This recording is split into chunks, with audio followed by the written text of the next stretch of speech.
All right, Jayson Brinkworth coming up in episode number 5. We had a fantastic time recording this podcast. Jayson is just a fun guy, super nice, great drummer, and I know you'll enjoy this conversation. He comes from Regina, and he was here for a week performing at our theater, at the Walters Theater, and did a fantastic job. We had a great band backing up Kenny Rogers tribute from Arizona. And these guys did wonders, and really enjoyed listening to Jayson perform all week long. And we sat down and chatted. So let's get this thing going. All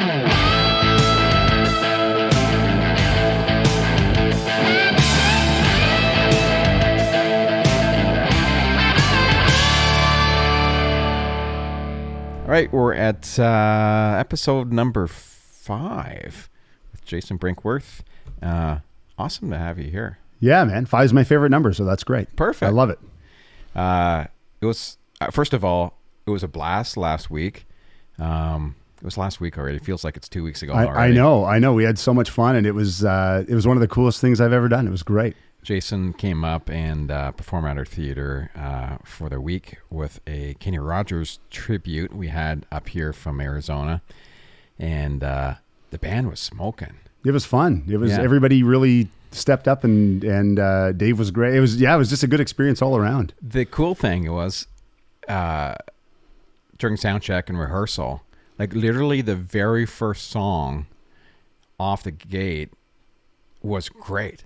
Like usually it takes a while for everybody to settle in, but it felt good right from the first couple of bars. Yeah, that doesn't happen every and time. That's always a funny thing. Like playing gigs and just pick up gigs and you fill in with guys, and when you show up at a kind of not a strange place, but I had never played here before, and I had never met 3 of the 5 people I've never met before. Yeah. And you sit down and you just count them in, and everybody starts playing, and it just sort of works. And that first 2 minutes kind of tells you how the rest of the whole thing is going to go, because you just go, what's happening? Do we trust each other? Do we, and it was there right away. It was funny because I kind of caught it, but I don't think everyone else caught it. But after that first run through of the first song, Dave, the singer from Arizona, he was just kind of beside himself. And he was like, have you guys actually played with Kenny Rogers before? Yeah. I remember you said that. And it was like, I thought, that's a cute comment. Then he said later, he was really serious. Yeah. It was so good that he thought, you guys must have played with Kenny Rogers before. Yeah, that's a huge compliment, and obviously when you're playing with any group, because it's a team sport, the singer, the front person is sort of heading it up. And in that situation, you're playing a tribute act, so it should sound like Kenny Rogers records. If he's going to sound like them, we should sound like them. That's what I think. You know what a funny comment I heard from my brother-in-law during the intermission at one of the shows. I haven't told you guys this yet. He walked outside and he was just listening to what people were saying as he was walking through, and there was 2 couples talking, and they were almost mad about this. And he says they didn't say it in a nice way. They said it in a negative way. They said, they sound so good and so much like the record, we could have just stayed home and played the CD. But he said they said it in a way, not that it was complimentary. They said it in a way that they were ticked off, that it was so good that they might as well have just stayed home and listened to the record. Yeah, that's kind of confusing, but that's good. Isn't that the weirdest comment ever? That's a new one. I'm gonna have to remember that one. That's kind of bizarre. But that's great. Yeah, it was. I thought so too. But I was like, wow, what a thing to complain about. It's so good. I'm so glad he heard that. We should stay home. Well, no, don't stay home. Everybody has to come out to this theater. They have to see this place. This is magical out here. Oh, thank you. Totally. Well, I'm glad you came out, and it was a fun week. And we go back. It was funny because I knew your wife before we met, and obviously she grew up in the Woodstock area, close to here. And Laura, we met at a few different shows and kind of knew of each other, and then that was my connection to you. So when I was touring, we'd out west, and we always get together, and it's been fun. And it's been great. And I told you once before, a good friend of mine, Ron Schroens, who owns the PA shop, and he talked about when you were playing with Aaron at the Boot Hill Festival a couple of summers ago. I'm not sure if it was last summer or the summer before. And he texted me and it was like, this rhythm section is the best rhythm section I've ever heard. He was freaking out, and he's a bass player, and he's been, we just pay these guys off. Right? I know all these people. And it was great. Yeah. So yeah, that's Jayson, man. It's so yeah, he was really blown away. But anyways, I'm glad we actually connected in the way that we weren't performing together, but we were working on the same show together. And unfortunately, there was no fiddle and Kenny Rogers. There was string some parts. Dave was trying to get you up there, but you're running around doing 80 other things, so you can't. Yeah, Dave said to me, I really want to hear you play the violin, or the fiddle. And I was like, okay, how do we do that? Want me to just bring it up and play? It was awkward. I didn't know what to say. Yeah. I was sort of like, well, I can't really sit in with the band. I'm kind of busy over here, and there was no fiddle in the band. I've done that here a few times, where somewhere in the week, the artists are like, oh, you play the fiddle? Yeah, well, come up. And eventually I'll end up. That happened to me with, I'm going to forget his name. I'm going to have to edit this probably. Oh my gosh, I'm just drawing a blank. He's from used to play with the Statler Brothers. And he sang with the Statler Brothers. Jimmy Fortune. Oh, yeah. Oh, gosh, I can't believe. Jimmy, if you're listening, I'm very sorry. So Jimmy was here for a week, and we hired him, just him and his guitar doing an acoustic thing. Yeah. And it was fantastic. And he was doing, all the Statler Brothers hits. Yeah. Because he sang a lot of those. And he wrote a lot of those songs. And at mid part of the week, he said, why don't you come up and play a song? So I did that, and that turned into me playing the whole show. Yes. And I remember the first show, it was surreal because I'm playing, and one of my favorite all-time Statler Brothers songs is a song called Elizabeth. Yeah. Beautiful song. He wrote it, he sang it, and we're doing it, and he just kind of turns to me and points and says, take a solo, and it was just like, it's one of the only times I really felt almost like an out of body experience where it's like, wow, I'm actually weird. This is weird. I'm actually playing this song with the guy who wrote it and sang it. And it feels like I'm actually with the Statler Brothers, even though it was just him. And I finished, and I looked over to my right where I usually sit in the tech area. And I had my sister Kim was sitting there just kind of watching over things for me. And I looked over, and she had tears coming down her eyes. Yeah. Because it's one of her favorite songs as well. And I was like, oh my gosh. And that was one of the coolest things about having our venue here, that those opportunities present themselves, right? Yeah. Well, and as a player, though, those are the moments we look for, and they're few and far between. Yeah. But when they happen, there's nothing else in your lifetime that would ever be like that. Yeah. Ever. You get some of those goosebump moments, right? Yeah.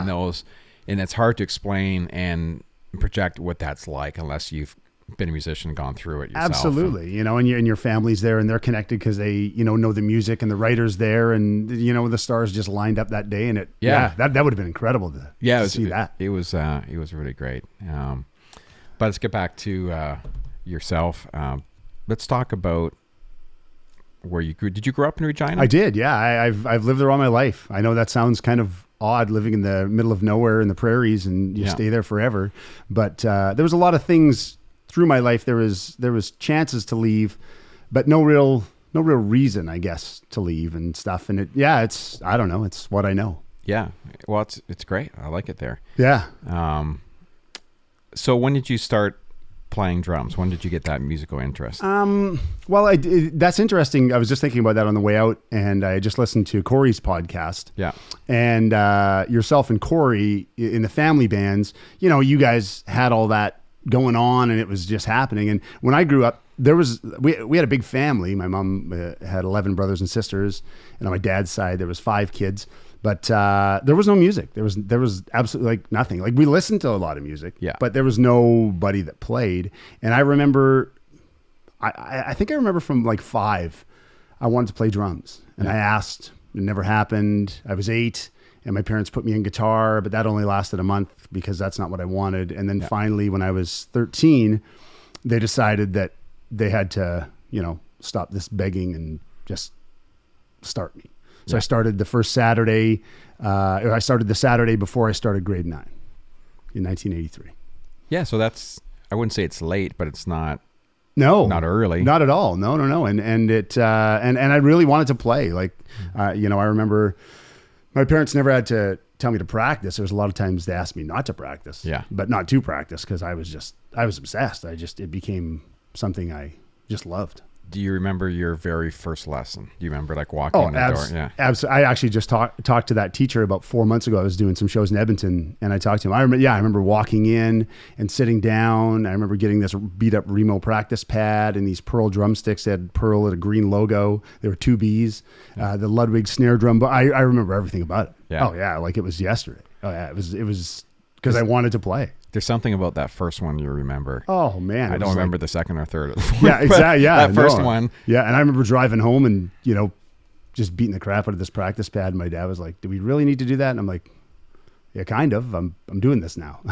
Yeah, but it was great, and I had friends that played, but it wasn't really around. Like I don't know. I had lots of family that loved music. Yeah. And would listen to records and stuff and, old country records and that, that like the Kenny Rogers thing that you mentioned, that was a real part of my childhood. Yeah. Like even learning these songs. And I was like, I've never played some of these songs ever in my life, but I could play them. I just knew them subconsciously. Yeah. Which is nice. So That's totally. Nice. Yeah, absolutely. So, I think I was just really connected to it, but I played sports as a kid. I played hockey, I played baseball, and I loved being on a team and stuff. And I think that was part of the drum thing too, because, drums aren't really a solo instrument, and I love being on a team. That's one of the biggest things for me is being a good team player. Yeah. And the drums, you need to be on the team and, be the goalie and good defense. And that's the tough thing when you're starting to play drums is that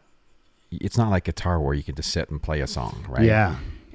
There's nothing but hitting stuff, right? Exactly.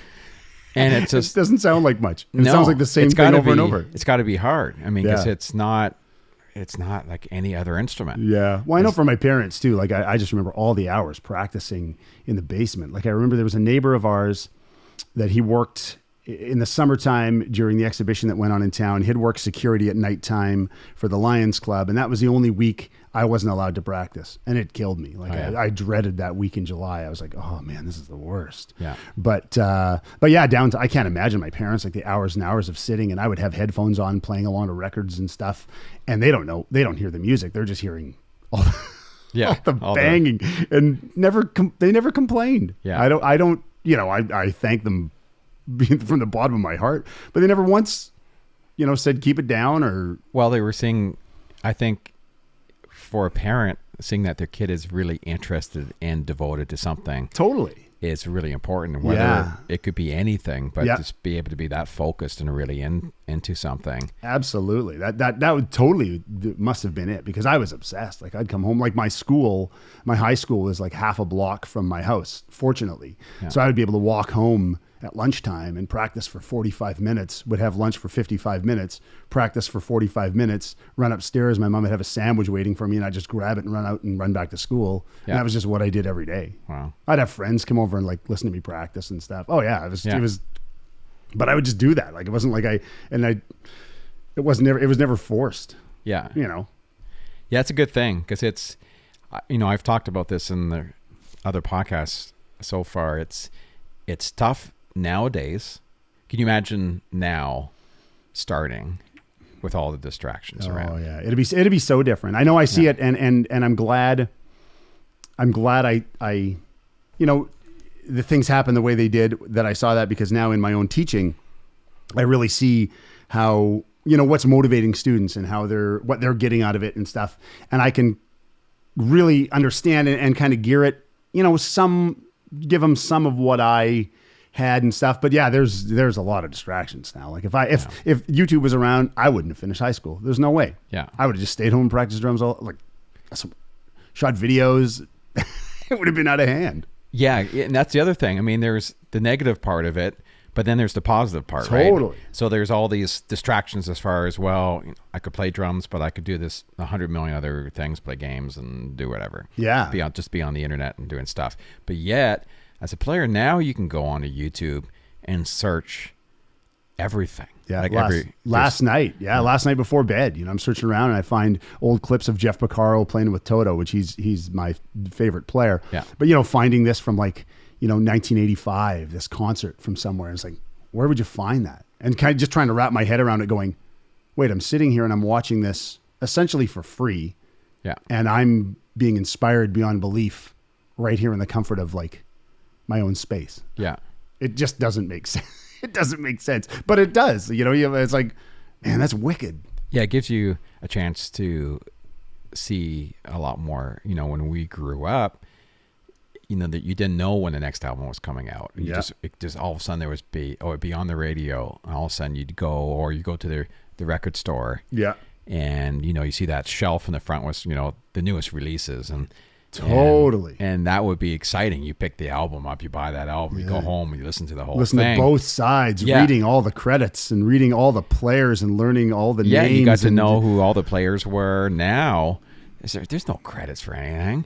That drives me a little crazy. Yeah, kids don't know who's playing on what. And, it's, I think diehards do, but it's not like it used to be. We used to know exactly who played. Oh yeah, no, that was a big thing. I know back in high school, my family, primarily would listen to older country music, some Elvis and stuff like that. But there was nothing current, no rock stuff really. Yeah. So when I started playing, I was really exposed to a lot of different things, and my teacher was really into Rush and Yes and Saga and a lot of progressive stuff. So he brought that in, and it was foreign to me. Yeah. But I dug it. I thought it was amazing, and then really got into that. And then I can't even remember what tipped me off, and it was the Toto 4 record. And I remember having that record, and I remember reading the credits and seeing all the Porcaro names, Steve Lukather, just reading all the stuff. And then from then just reading, seeing all these records and, Michael Jackson's Thriller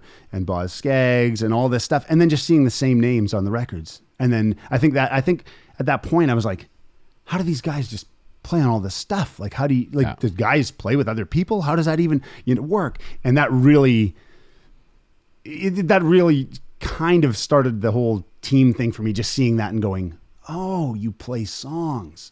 Yeah. Oh, I get it. And then the whole Nashville thing was another thing, which, you're probably familiar with the whole Mark O'Connor thing, the Nashville Cats and all that. And you see Eddie Bears and Paul Lime and all these, and it's like, these guys' names show up everywhere. It's like, well, yeah, that's what you do. Well, back then there was just a few guys who were playing on everything anyways. Yep, absolutely. I mean, even the Total guys were playing on so much. It's ridiculous. I don't think they'll ever know exactly how many records those guys played on, because it was insane. And you take a look, I know I heard it a while ago on Glenn Campbell, back in his guitar playing days. Oh yeah. As one of the number one session guitar players in LA. Yeah.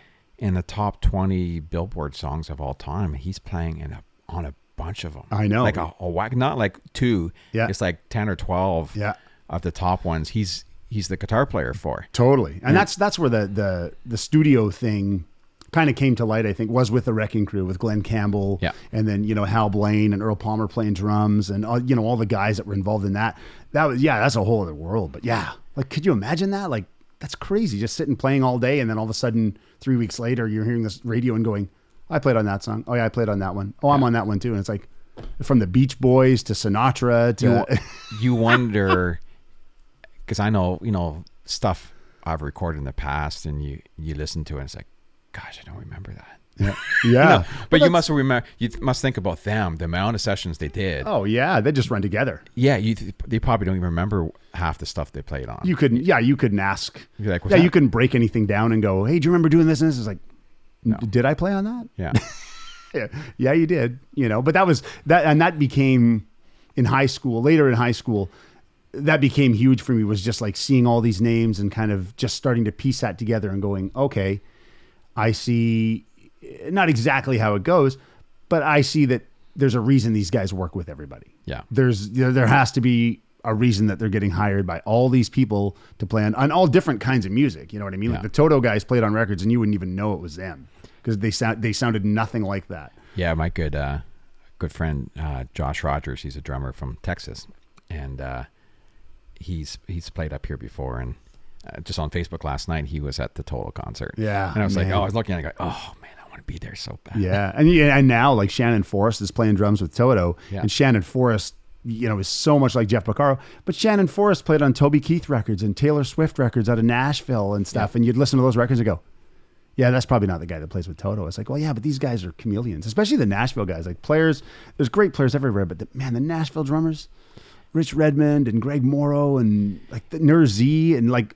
these guys are so good. But they're good song players. They just play the song for 3.5 minutes and the drums are almost like wallpaper and it is just how it should go. Having that country bass is, I think, really important to some players. It's no different than, I'll take my instrument, which is the fiddle, violin, whatever. It's really hard for a classical person to transition and play a fiddle tune. 100%. I haven't heard it happen properly yet. Mm-hmm. But a fiddle player can cross over to classical. It's not going to be quite the same, right? But you're not going to go, oh, they don't know what they're doing, right? They can make they can make it work. And I don't know what it is about that. And it's the same, I think, transition for rock guys. Rock guys have a real hard time playing country. Yeah. And it's not that they don't have the chops for it. It's not sure if they think it's too easy. And but that's part of the hard thing about playing country. Sometimes it is simple. Totally. And you have to be able to make simple sound good. Absolutely. Well, and that goes back to, just understanding this and just the whole geeking out with this is, understanding in country music, drums were frowned upon. Like when, no one wanted drums on the Opry. And when it first happened, with Buddy Harmon back in the 60s, they made him play behind the curtain. Yeah. And they only gave him a snare drum and one brush and one stick, and that's all he could use. And he sounded great. Yeah. You know what I mean? Like you listen to the old records he played on, all the classic stuff. He was the guy. You don't even know there's no kick drum. Yeah. It just sounds greght. And it's like, man, because lots of times it's stand-up bass is doing that kick thing, right? Yeah. Slapping and creating that. Yeah. That and just rhythm, the shuffle, those shuffles had a way that they sat in the old Ray Price music and say, you know all this. And it's like, you have to study that. Like, that's not just something you go, oh, it's a shuffle. Okay. It's like, well, yeah, but there's, there's 25 versions of that. Which one are you playing here? And the country stuff, I think you're right, taught a lot of people about that. Yeah. Because the groove sways a bit more in older country stuff. It goes like this, and some rock stuff, not all rock stuff, but more rock stuff is a little more up and down and rigid, and music sways a bit. It does. It's not just all up and down. And I think that, especially as a drummer, because the feel that's everything, and it doesn't matter if you're playing in time. If you're playing the wrong feel, it's torture for the singer and everybody else participating, and for the audience. Like, you see their shoulders up and they're stressed out, and it's like, oh man, I'm not relaxing, or it's just not feeling right. Yeah. So players really have to zone in on that. That's Yeah, I agree with that. So, what was your first band or what's your first playing with other people experience? My first band. It was my second year of playing, and there was a band program it was called the Academy of Music, and there was a band program, and the person that ran this band program, his name was Ray Bell, and he was a guitar player, and he sort of ran the band program and put students together and had these bands. And ironically enough, so many years later, the music school that him and I own now, we've been in business for 17 years. We're still friends. And that was like, I was 14 when that'll happen. Yeah. I'm 18 now. So, 4 years ago. I'm just kidding. But that was a long time ago. So he put these bands together, and the bands would play some concerts at the place and stuff like that. But there was two bands of kids, because we were all teenagers. And he saw that we really loved playing, and he just saw something in us. So he started finding us gigs around town. Like, we'd play Alcoholics Anonymous meetings on Saturday nights, and he'd take all the gear and set all the PA up, and would come in with all our gear, and the two bands would play, and I think we'd each make like $30, and he'd take nothing because he just saw that we just loved playing, and he would find all these places for us to play, and we didn't even realize what was going on. It just became normal for us to go, hey, we got this gig and we're playing. The band, each of those bands must have known 30 or 40 songs, and it was I loved it. It was the best. That's pretty neat. It was the best. Yeah. The very first band I played in, and it only lasted a little while, but it was some players that were older than me. I think I was 14 and they were 18 and 19. There was two guitar players, a bass player, and a girl playing keyboards, and there was no singer, and no one wanted to sing. Like they couldn't get anybody to sing. And in my infinite wisdom, because there's a fine line between bravery and stupidity today. I'm always walking each side of this line. I say, I'll do it. Yeah. I had never sang before, let alone sang and played drums. I had no idea. So we're doing old time rock and roll and we're doing Mama Let 'Em Play. And I'm the singer in the band. Yeah. Like, what? I have no business doing this, but no one else wanted to do it. And I'm like, someone's got to do this. I guess I'll do it. Yeah. So then the second band was the one that started playing more. But yeah, it was great. It was the best. It's good. It's a good trait when you're at that age to throw yourself in there. I didn't know any different. No, but you think now that could be pretty nerve-wracking. You'd think twice about it now. Yeah, but there's still things I do where I'm like, what am I doing? I've got no business doing that. And somehow I land on my feet and I'm like, oh, okay. Yeah. That's fine then, I guess. That's what you do, right? So the second band, you played around town and... Yeah, we played for probably about a year and a half. And then the bass player and the guitar player in that band and myself we had a trio, and we started playing. This was when I was in like grade 11 and 12, and we started playing like high school dances and stuff, but we started finding our own gigs around town and just doing that. And the bass player, his name's Keith Nakanechny. He lives in Winnipeg now, but he went on to play with a band called the Waltons. Yeah. Won Junos years ago, and they were on the Bare Naked Ladies Gordon record and stuff. And Keith was amazing. But yeah, the three of us had an absolute blast playing. It was the best. Good. Oh, man. And then where'd you move from there? Then after that, I graduated high school. And in my mind, my mom really wanted me to get a job with the phone company, SaskTel, because my uncle had worked there and he was like very far up in the company, and that was a good responsible move to get a job there. Stable job, right. And in my mind, one of the first things I wanted to do after high school was go into radio, believe it or not. And but I had in grade 12, I had actually filled out the application. This is back when you had to mail things to places and wait for the mail to show up in your mailbox. Yeah. I had filled out the application to go to PIT in LA. I thought, just through hearing the Picaro and reading all these names, I thought, man, that'd be great. So I put the application in, they sent it back, said how much it would be to go. I was like, okay, well, that's not an option. Yeah. So I had thought, well, I'll go into radio. But at that point, I had joined a band, and this band, Ray, the person who started it's just funny how all this stuff goes back around. Yeah, it all is circular, right? It was his band, and these guys were all in their late 30s, and I was 18, and they had a band called Fast Freight, and it was a country band, and they were playing that was back when you play 6 nights a week, and they were playing 6 nights a week at the club in town and doing some other gigs here and there. Yeah. And they asked me to join the band, and I didn't get it. They had a drummer who was their age, and I didn't understand till years later why they wanted me in their band. Yeah. So I joined that band, and the radio thing didn't work out and stuff. So I was like, okay, well, I'm just going to play. And I'm still, and at this point, when I was in grade 12, I started teaching drums at the place that I took lessons. Okay. Yeah. They needed a teacher, and I had no business teaching. But again, I'm like, I'll do it. Sure. Why not? Yeah. So I started teaching. So I was teaching drums and playing in this band called Fast Freight. And Fast Freight, we played 1988. We played the Calgary Stampede at the Westin Hotel, and we were the house band. And there was two bands. There was us. We were the country band, and then there was a rock pop band from Baltimore called the Admirals. Mm-hmm. And we would trade 1 hour sets, and it would be 12 hours of straight music. But we would play, have an hour off, have an hour off. I'm 18. I think this is the best thing. And I don't. Do you know what Roy Warhurst is? Oh yeah. So Roy Warhurst is running the band. Yeah. So he's like there, and he's sort of like heading up Fast Freight. So we're backing him up. I don't know who Roy is. Yeah. I learned more in that 10 days of Stampede than ever. Yeah. Right. So I'm this kid playing 6 hours a day. I'm loving it. It's the best. It's Stampede. Yeah. You know, and we end up playing 2 breakfasts. We played the Chinook breakfast, and we played another breakfast on the Stampede grounds, and the Family Brown opened for us. Oh, yeah. And that was the first time I saw Steve Petico play, which was mind blowing. Yeah. But we backed up Wilf Carter.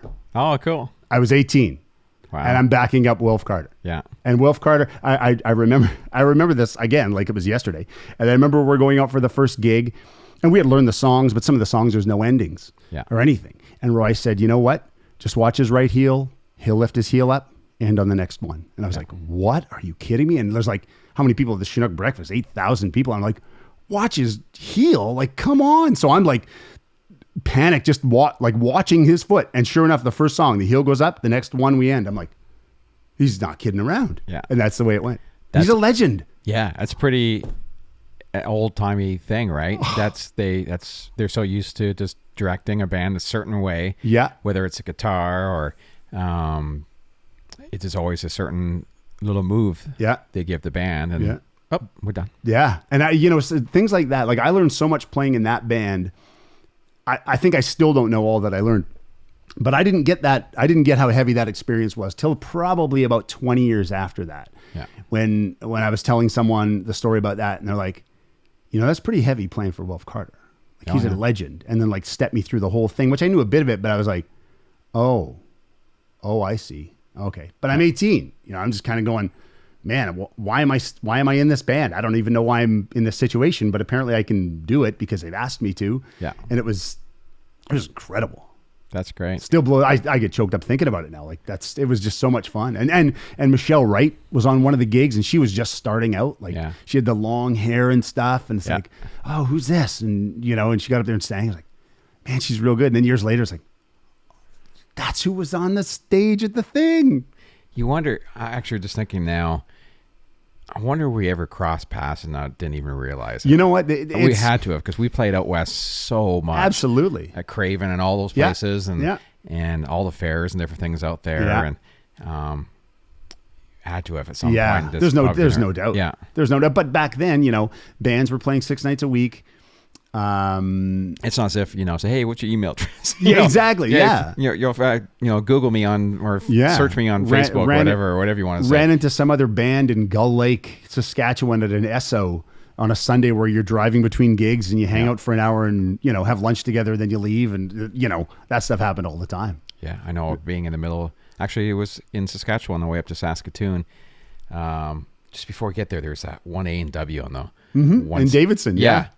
I remember stopped in there to grab something, and I can't remember who I was on the road with, and I looked across the street, and there's a gas station. It's a tour bus there. I looked at it and go, that's my buddy Billy's bus. And he's from St. Catharines, and I used to play with him, and I was like, holy crap. So I just like drove over. That's hilarious. Walked around the corner. Hey, Billy. And he looked up, and he was filling up. It was in the middle of nowhere. In the middle of nowhere. Yeah. It's just like what are you doing here? You just run, it's a big country, small world. It's not that big. Yeah. This industry is big, but it's not as big as people think. No. And, that's, this is what we have, everybody we're our own support group. And, that's what we have at the end of the day is to go, you know what? We all got to help each other. And in your younger years, I think you really do. I think you meet more people then. Mm-hmm. I find absolutely. I met way more people when I was really young than I do now. Yeah.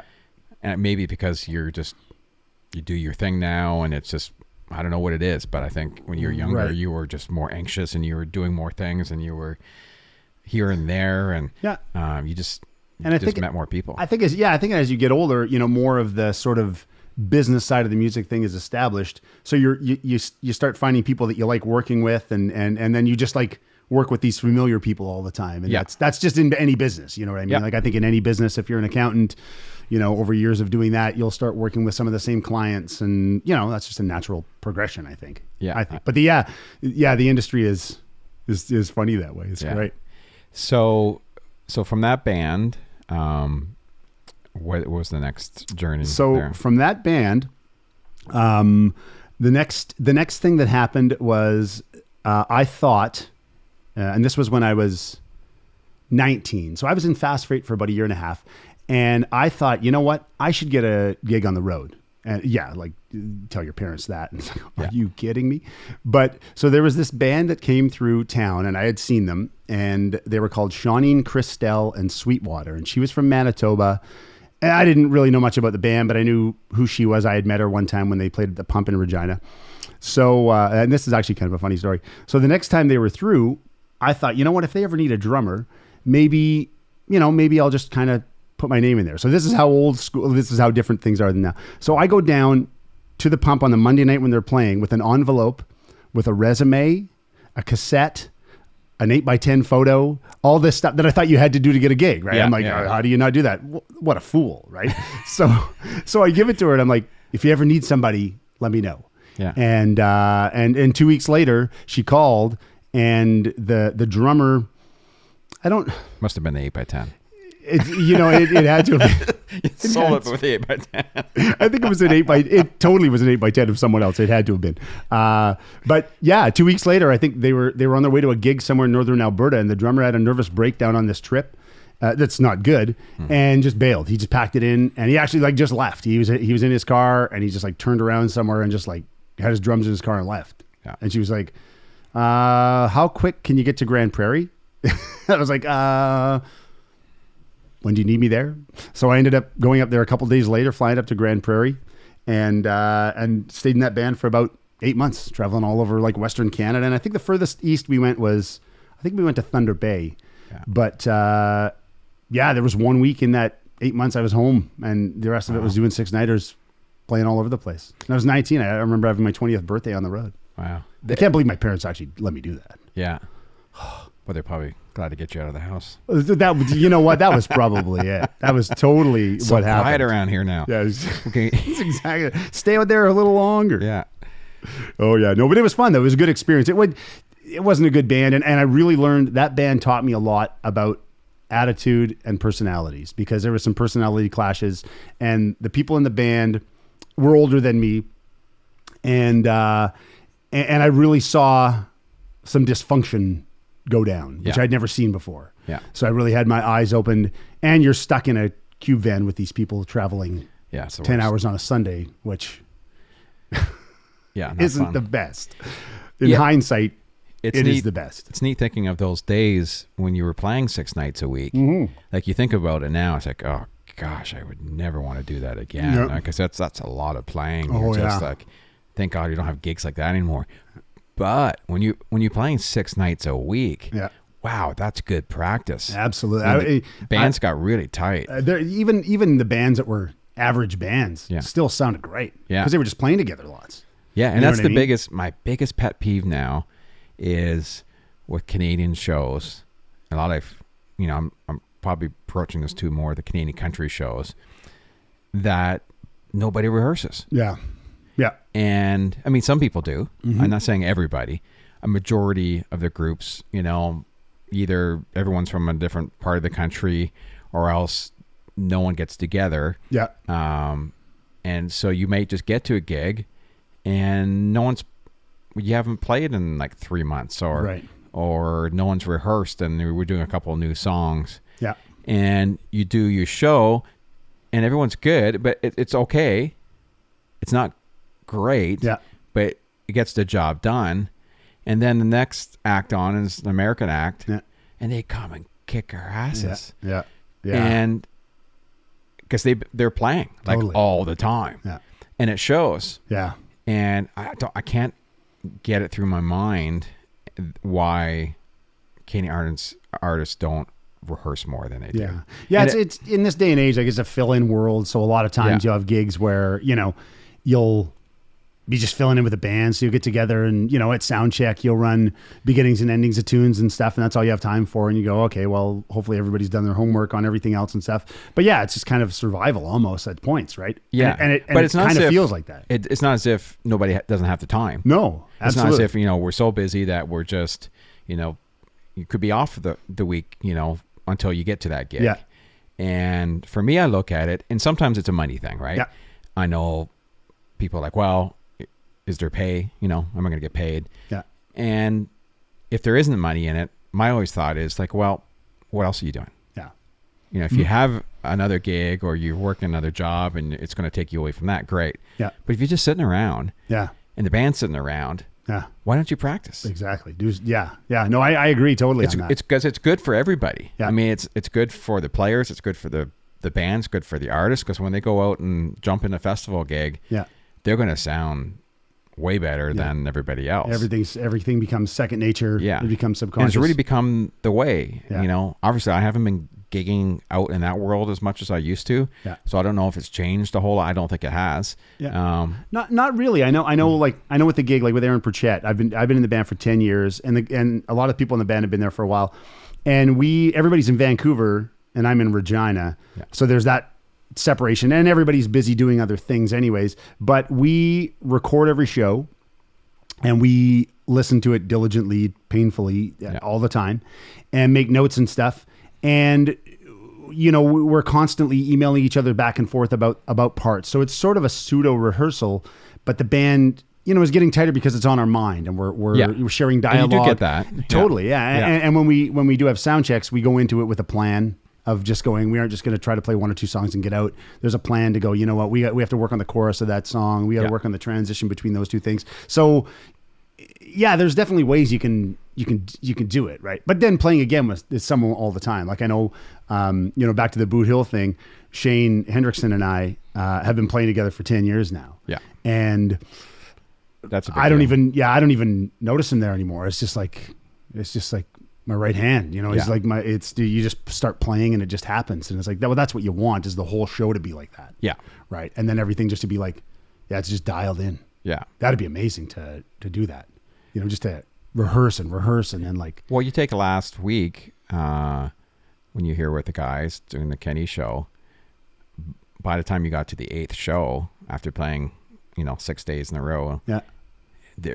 You were great the first day, but man, that last day was. Yeah. Wow. It felt pretty comfy. And even then, I know the last show, the break, but before the second set, we were still tweaking things. There was still stuff going on. Hey, we should try this at this point, and there should be this thing that goes on. And so it was never done, getting polished up, but it definitely got a lot tighter every day. And I think because everybody took good mental notes after that show to go, okay, next show I'm gonna do this, or I could do this better or that. And but it's hard when you're doing a gig and then your next gig not till next gone. Weekend, or maybe it's 3 weeks from now. Or the worst is a one-off. Like the worst is learning, a 90-minute set for an artist, 30 songs, going in, doing a festival thing where it's, a line check and changeovers 15 minutes. And it just feels like you're a moving target at a gun range. And then you get done, you go, how did we do? Or it's were like we cramming okay? for an exam in high school. And you don't know, music shouldn't be like that, right? Yeah. And you feel like, you feel defeated because you don't know how it went. Yeah. It probably went fine. And you have one of the most difficult spots because the song almost 90% of the time is going to start with you, right? Yeah. So when you're a guitar player, or the bass player is the same thing. I even know with myself as the fiddle player, it's like, unless I was playing the intro, it's like I could wait till the first couple of bars of the song. It's like, oh yeah, this one. Exactly. Yes. That's and right. I felt bad for the drummer because there's like they had to play no matter what, whether they knew the song. And you can look over. I remember doing lots of gigs looking at the drummer. They had no idea what the song was. Yeah. But they know the tempo. Yeah. And they know the beat they're going to play. Yeah. And it starts, and then all of a sudden it's like, oh yeah, this one. Yeah. Exactly. Just that confidence and conviction that has to happen in that first 4 seconds of the song. Yeah. Someone has to do it. Yeah. Right. Yeah. It's a tough job. It's a funny thing. Drums, man, it's a really funny instrument because you look at it and I know there's an amount of responsibility, but I also know that, melodically, harmonically, we don't have a lot to contribute to a certain extent. But yeah, the tempo and the feel and rhythm and stuff. But there's just a lot that goes on. Even if you're playing the same thing over and over, it's like, you still have to play with confidence, but don't play too loud. Yeah. And don't get too excited because it's going to speed up. And don't not concentrate enough because it's going to slow down. Just keep it in that, and that's a hard thing to learn. That's one of the hardest things to and you have to keep working on that. Like just constant, now practicing, I work on, some hand things and I work on some coordination things. And there's things that I've accepted I'll just never be able to play. But there's a lot of the mental side of playing and the concentration that goes into concentrating that deeply for 4 minutes to make a song feel right for all 4 minutes and make the sections do what they have to do. That's a really hard thing to get. I don't know if you ever actually get it. Like you just have to keep working on that and just get better and better. But you get it. Yeah, you got it. Yeah, you just get.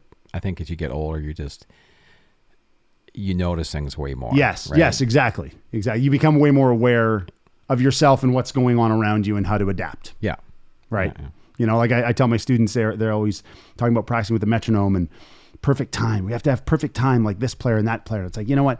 No one has perfect time. A machine does, but not a player does. But what happens is they have such an acute sense of when things are starting to move that it appears that they never move because they can fix it before it actually like even happens. Yeah. Right. And it's like, that's what you're just looking for, really accurate time, not perfect time, because you know, you're just setting yourself up for failure if you go, I gotta have perfect time. It's like, yeah but because no one else in the band's going to have perfect time. No, you know what I mean? It's the like guitar player's not going to have perfect time. Some of the grooviest records that you know make you shake your ass around and dance aren't in perfect time. Yeah, but the feel is wicked. And it's like, well, and that's the main aim thing. for that. Absolutely. Good, yeah.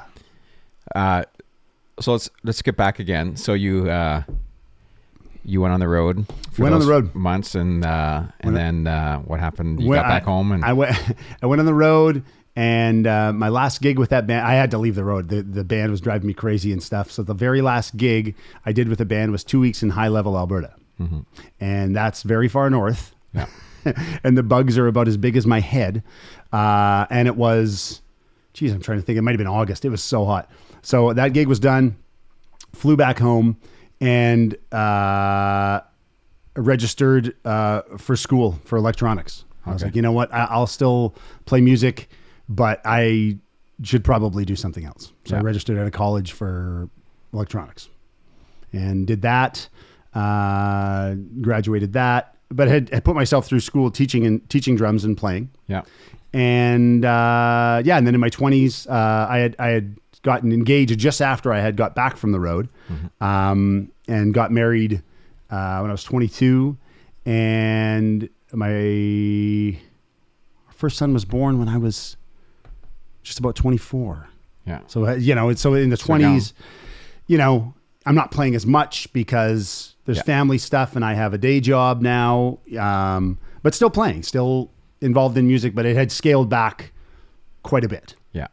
Quite a bit in my 20s. So how'd you feel about that at the time?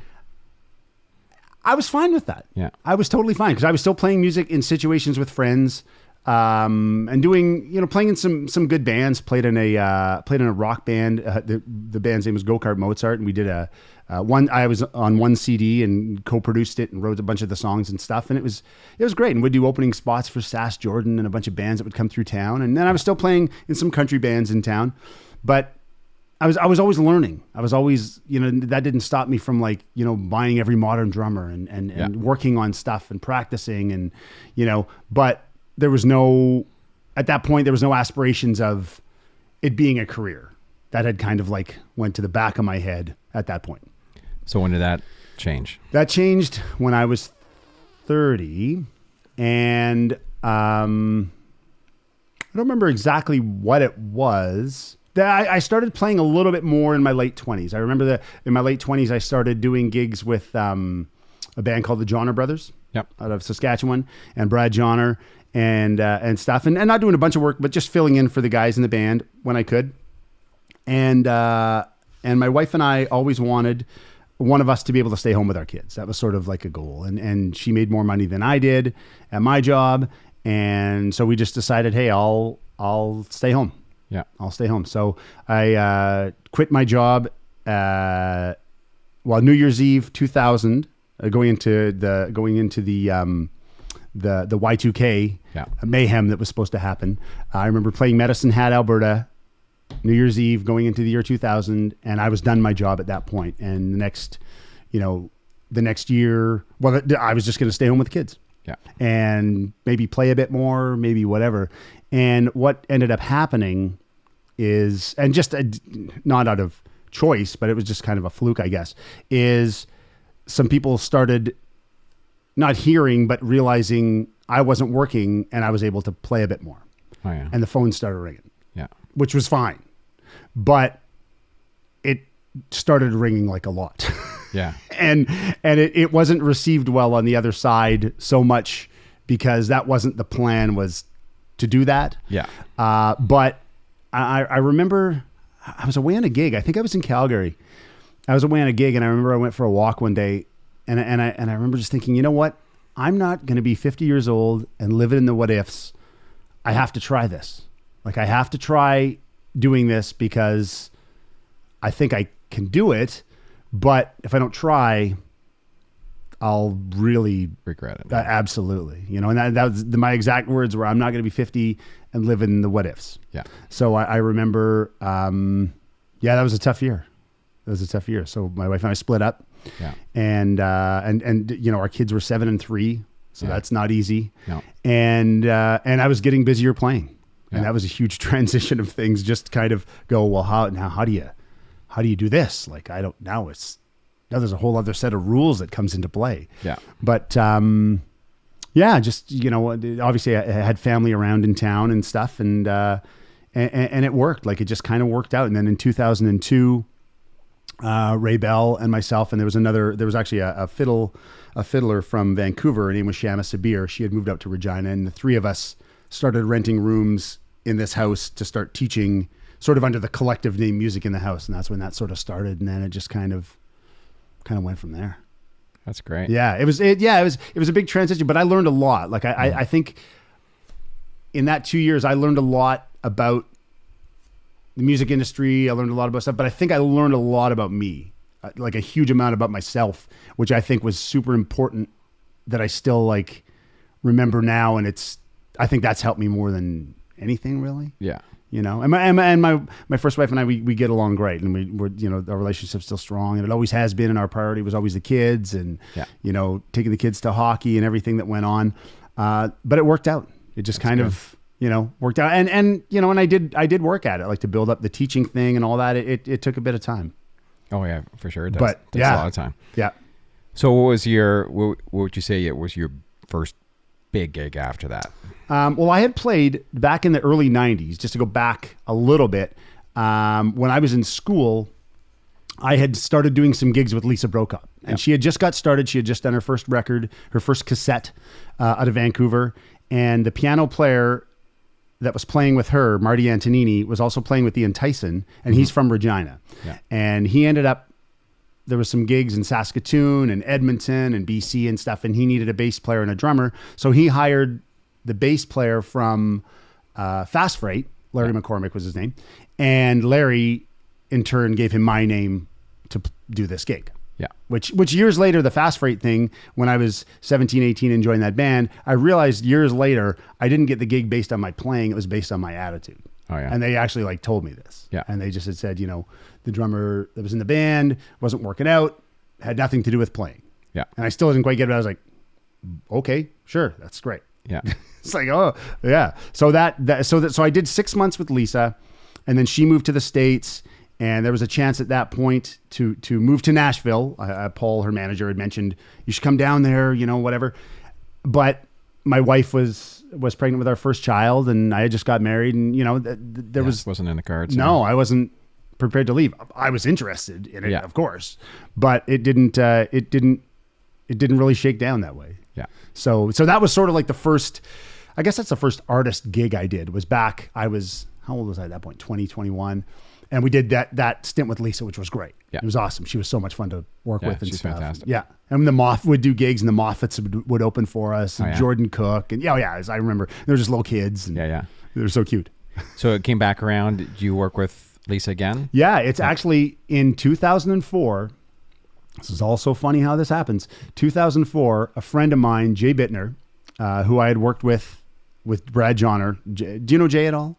I know. A guitar player from Vancouver. He plays with George Canyon now. Yeah. Jay's from Nipawin, Saskatchewan. I had done some gigs with Jay, with Brad Johnner, and a couple other things in Saskatchewan. He had played with Patricia Conroy back then, and then moved to Vancouver. Lisa was coming through. It was May 14th, 2004. I remember it was Casino Regina. I had been back living at my parents' place, and Jay had got a hold of me, and Craig Bignell had been playing with Lisa at that point. And Craig couldn't make this show. Yeah. Something came up and stuff. And I think it was a transition. I think Craig was going to be playing with someone else. That might have been when he was with John Cowan. There was something going on. Yeah. He was but Craig couldn't make the show in Regina anyway. So Jay had mentioned to Tom McKillop that there was a guy in Regina that could do the gig. And Lisa's gig before that was kind of a heavy gig. on the drummer's side, because Mike Kennedy had the gig for a long time, and Mike Kennedy is George Strait's guy. Yeah.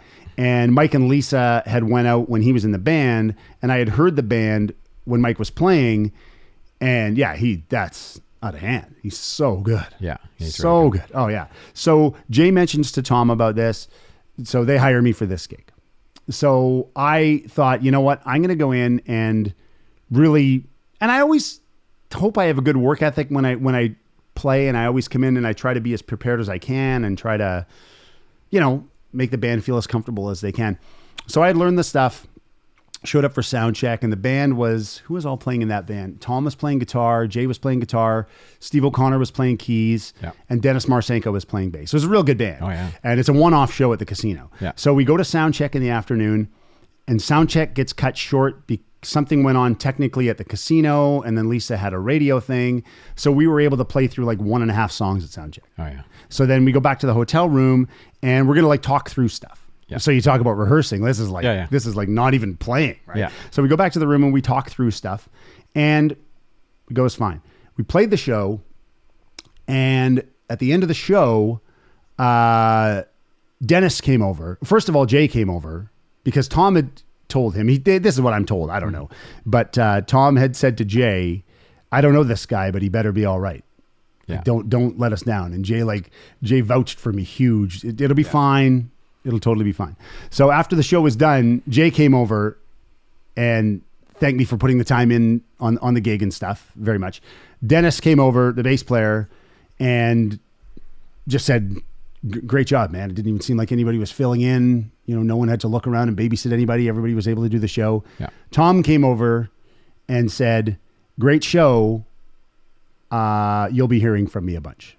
Good. And I was like, okay. And then Lisa, she, and then they left. That was it. Yeah. And it was probably 3 weeks later, maybe 3 weeks later, Tom had got a hold of me and had given me some more Lisa dates. And there was stuff like in New York, and I can't remember where else, Ontario. And there was a few things around. Yeah. But obviously I had done an okay job. And so I went and did Lisa's gig, and that was probably maybe a year that we were doing shows. And she wasn't doing a bunch of shows. She was songwriting in Nashville and doing stuff down there. But she'd come up and do shows, and it was awesome. It was great. Yeah. Yeah. And I look at that and I go, well, then that led to, Tom hiring me for the One More Girl gig, which is his daughter's. Yeah. All the CCMA show stuff that he hired me for, the house band thing back in St. John, New Brunswick, and all these little things that just led to it. And it all came back to like just going in and going, you know what? And you don't go into a gig going, I'm going to nail this and get a whole bunch of other work. It's like, no, man, it's just going to be a good day of work, and the team's going to sound good, and the audience is going to have a great time. And that's all I have to do is get us from point A to B safely. Yeah. But it does show you how important, sometimes you think a one-off gig is just a one-off. Absolutely. And you can't count any gig as a one-off. You got to, because you just never know who's there. Even if it could be anywhere, especially if it's a festival gig and there's other players around. Yeah. Because you can't walk around to everybody and say, hey, oh, by the way, I've never played with this group before. I just got the tunes. And you can't do that. You got to come absolutely prepared, and it right? really shows. Yeah. I think I did one gig with, I don't know how I got hired for this. It was during CCMA, and it was an act that Tom had produced. Tom Kilp had produced. And I was out there, and I got it through somebody or something. And so we show up, and this guy had, I wish I could remember what his name was. I don't think he went much further than that week. He had a regular band. Yeah. New album. I learned my parts when we played the show. And afterwards, Tom came up and said, yeah, fantastic job. You're the only guy that knew actually any of these songs. And the whole band didn't know the project, but the guy who came in to add fiddle, because there was fiddle on the album, knew it way better than the band. Yeah. And right there, it's the same thing. I could have just thrown that away, but you just never know what those single little opportunities can lead you to. Absolutely. And it's so important. I mean, sometimes you get thrown into stuff when you've got like, there's a million gigs, right? Yeah. And you're just learning songs. And you're just getting yourself through it, like a CCMA week or whatever. But I think you have to be diligent too as a player. If you're heading into CCMA week or something like that, not to take too much. Right. Absolutely. You got to know when to say, you know what? You got to know when to hold them. You got to know when to fool them. Yeah, exactly. To quote Kenny. Yeah. Because you can take too much and then you get in a situation where you're not playing to your best. You're just getting through a gig. Well, you're doing the music a disservice, which our only job is to do the music the best service we can. Yeah. And that happens. But then you just never know who pops in to see the show. Yeah. And all of a sudden, then you're going to get judged by that person. Yeah. By that one performance. Well, first impressions, right? First impressions are huge, and it doesn't matter what it is. And the other thing that I really learned from that situation from Tom and Jay and all those guys, but it was the first time I was in a band where we'd play a show and, we're playing the show, I'm playing the parts, you do it, and you don't realize how aware everybody else is of what's going on. And you get done the show and the guitar player will say, so in this song, there's no kick drum on the and of 4 every second measure in verse 2. And then there's no hi-hat accent on the and of 4 in the first chorus and stuff like that. And you're going, what? Are you like, are you just producing the record while we're playing this? And I was like, man, did I actually do that? And then it really makes you zone in and go, oh, I really have to get inside this song and just play because it's recorded for a reason. I should play it like that for a reason. Yeah. But also the other thing that could be with that too, is that maybe it's another guy that usually does the gig and that's the way he does it. Absolutely. And that's how they're used to hearing it because that's the way the old drummer does. You could come in and actually do it the right way. Yeah. And get told that, no, that's not the way to do it. That happened. I've had that happen on too. On Lisa's gig, that's exactly what happened. Yeah. Jerry Adolph had been doing the gig and he played things a certain way and Jerry's an amazing player. And I just played the record. Yeah. And they were like, well, no, but we're used to this sitting like this and being like that. I'm like, yeah, man. Because you have to be flexible, right? Like that's the other thing with the drummer, you could get blamed for a whole bunch of stuff and you just have to be flexible and go along with stuff because if the artist or the other players want it a certain way, then you have to deliver that. Yeah. And you can't dig your heels in and go, well, no, because it's not about me. Yeah. It's not really about, the people on stage other than the singer. It's about the crowd. And it's about going, are we giving them what they want? Yeah. Are we making them comfortable and will they leave here and they had a good time? And I think the cool thing is in that situation, as long as it grooved, Totally. Right? I think that's the thing is that if you can bring something and not play it exactly, but it maybe grooved like it's never grooved before, then it's so much more than that can be forgiving. Then you're onto something. Yeah. That's what Bignell, Craig Bignell's really good at. Yeah. Oh, absolutely. He's got all this other stuff that goes on with his ghosting and he listens. I know he was playing with us for quite a while and in every show, it'd be like he's listening to what everyone else is playing. And he knows in this one section I might do this little fiddle thing and he'll do something on the drums to complement what I'm doing because he's heard it a couple of times. Now he incorporates that into his drum part. I'm thinking, wow, how clever is that? How many how many guys do that? So that's and I know last week with you, it's just the groove is something I know you really, really concentrate on. Yeah, it is. And like you say, the other thing, like the musicality thing on that is huge. I just finished editing it today. It's a 2-part article for Canadian Musician coming up later this year. And it's about being a musical drummer. And I actually talk about those things, just getting inside the song. And then I actually break down the whole drum part for Fire and Rain by James Taylor. Russ Kunkel was a drummer. And it's an amazing, like the drums, he's just playing Fire and Rain through the whole thing with brushes. It's amazing, the part. So I actually broke it down. And I think, and same thing with Craig, but I think if a drummer sings, you're just a little more intuitive about the tempo because the feel and the spacing of the vocal thing. And if you play other instruments, I think you're more sympathetic to what the drums are going to give the bass player or the guitar player. You understand that, know, and I think that's really important for all drummers to play other stuff. I just think it's almost necessary. It's like learn to play some piano. learn to play some guitar, sing a bit, because you just become a little bit more aware of what you're giving everybody else. And, when I'm playing, like in those situations, like we talked about, showing up and it's a quick changeover and everybody's just kind of learning the songs.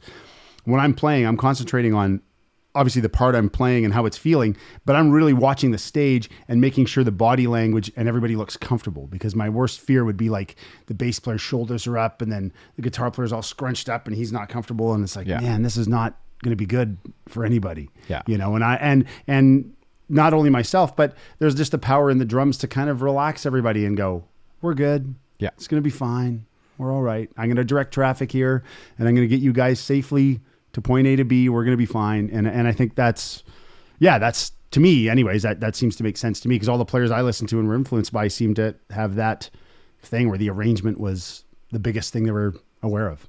Yeah. Yeah. I think, there's almost as if there's two styles of drumming, right? Mm-hmm. There's the guys who just kind of just lay it down. It was funny. I was at the NAMM show years ago and I went to a Yamaha drum event. Yep. And they had all these drummers, Anton Fig came out and played. So they had like 4 kits set up. Great band. And just every song, a different drummer would come out. Yeah. And it was fascinating. Yeah. Like absolutely fascinating how different it all sounded. A lot of the guys went to the same kit. Yeah. And every single time that kit was played, it sounded completely different. Same. Everything was mic'd the same. Nothing was moved. It's just like, okay, now this sound. It's like same thing with the guitar player or anything. It's the instrument. It's in the hands, right? Yeah. And then they had this new guy, and I wish I knew who it was. They had this new young drummer that everyone was excited about. Yeah. And he came in and he sat down and he played, and basically the room almost went silent. Yeah. And it was like, oh my God. It was like, it was a different level. And all those guys that were there, they made them look like they were high school students. Yeah. Really, it was like, and Anton came out, which is a great drummer, and he just didn't sound that great. Yeah. And compared to this guy. Yeah. And it was just like, and he just finished and he just walked off and that was it. It's like you could just tell everyone in the whole place, like, who's that? Yeah. Who's that? Who's that guy? And it was just like, and every drummer that came out was trying, their hardest to be better than the other drummer. So they're all adding in these little, little extra fancy drum fills and these all extra parts. Oh, and this guy came out and was like, boom, pack, boom, bah. And it was just laid it down, maybe hit a crash on top of the chorus. Yeah. And that was about it. And it just made everyone stop in their tracks. It's the best. It was so great. So I thought, you get those type of drummers, right? Yeah. Who are just, just meat and potatoes. Yeah. Then you get, I think, drummers more like you and Big Noel and those type of guys who really take the song and make their drums a part of the song, right? Which for me, I really like. Yeah. Well, that's that means a lot that you said that, because I years ago, there's a drummer. He's from Kentucky, lives in Nashville now. His name is Chad Cromwell, and Chad played. I think he still plays with Joe Walsh on his solo shows, and played with like Ed Neil Young. Everybody played on the Lady A records. Studio guy in Nashville, and he was a Modern Drummer. Jeez, I can't even remember. It must. Yeah, it was quite a while ago, and I actually just wrote it today in the article. But he said his quote was, I don't play drums on songs. I play songs on the drums. Yeah. And that just resonated with me. I was like, that's a good quote. Man. Because there's so many things that you can do, because, the drums sort of have the bottom end of stuff and the top end of stuff. And the top end of stuff, I find players that hi-hat, cymbal-y things can complement a lot of music stuff. Yeah. And there was a lot of that, like in the Kenny Rogers tunes. There's a lot of that in that. There's, modern country stuff, which a lot of people are sort of down on, but some of the drum parts are phenomenal. Yeah. Oh man, the stuff that Nerzy's playing on the Blake Shelton records and stuff, the parts are wicked. Yeah. But there's detail. Like it's all like painting, right? It's like I tell my students, if you were a painter, would you want to paint with 4 colors or would you want to paint with 20 colors? Yeah. Well, 20. Well, you have to kind of approach music that way on any instrument and go, well, how could I, because it's all gonna add up, right? And I just think that's what experience teaches you, is that's a whole other set of like technical chops. And that's the kind of, the chops that I'd rather work on is just, listening to like one of my favorite records to listen to is Continuum by John Mayer. Oh, yeah. Steve Jordan, produced and played it. And there's songs on there where I think there's one song, and I can't remember which song it is. He hits the crash cymbal 2 times, but man, when he hits it, it's an event. Yeah. Because you're waiting, and he's got you on the edge of every 4 bars or 8 bars, just going, and then he doesn't give it to you. And you go, and then all of a sudden it's there, and it's like, oh, and it's like, it's that stuff just blows my mind. I find the one thing I think with a lot of drummers that don't concentrate enough on, and for me, when I watch a drummer, I can tell if I really like them or not, is their hi-hat. Yeah. Oh yeah, absolutely. And I would 100% credit Jeff Porcaro on that. Like for me, I was very fortunate to get into him early because I think his right hand was the best. Yeah. Like I don't know if there'd be a drummer out there that would disagree with me that Porcaro's right hand was like butter. Yeah. For me, I hate when, someone gets to the chorus and all it is just like an open, splashy hi-hat. Yeah. And I mean, there's a time for that. Yeah. But, some shows you go see a drummer's like every chorus, constantly the same thing every single time. Totally. And it's just like, oh, no. Yeah. Because that just ends up giving you nothing. Absolutely. And it just becomes stiff, right? Like it just, and then there's so many like cymbals, as doing sound, cymbals are your worst nightmare. Yeah. Man, it could be the worst. So as a player, I think that's one thing drummers need to concentrate on. Like I think I tell my students anyways, everybody practices too loud. Everybody should like pull their volume in half when they're practicing because that takes way more control to do that. And then you start exploring those other levels because, when you're playing your loud dynamics, you can only go so loud, but there's all this area at the bottom that no one really touches on that's beautiful. Yeah, because it's really hard. A lot of drummers,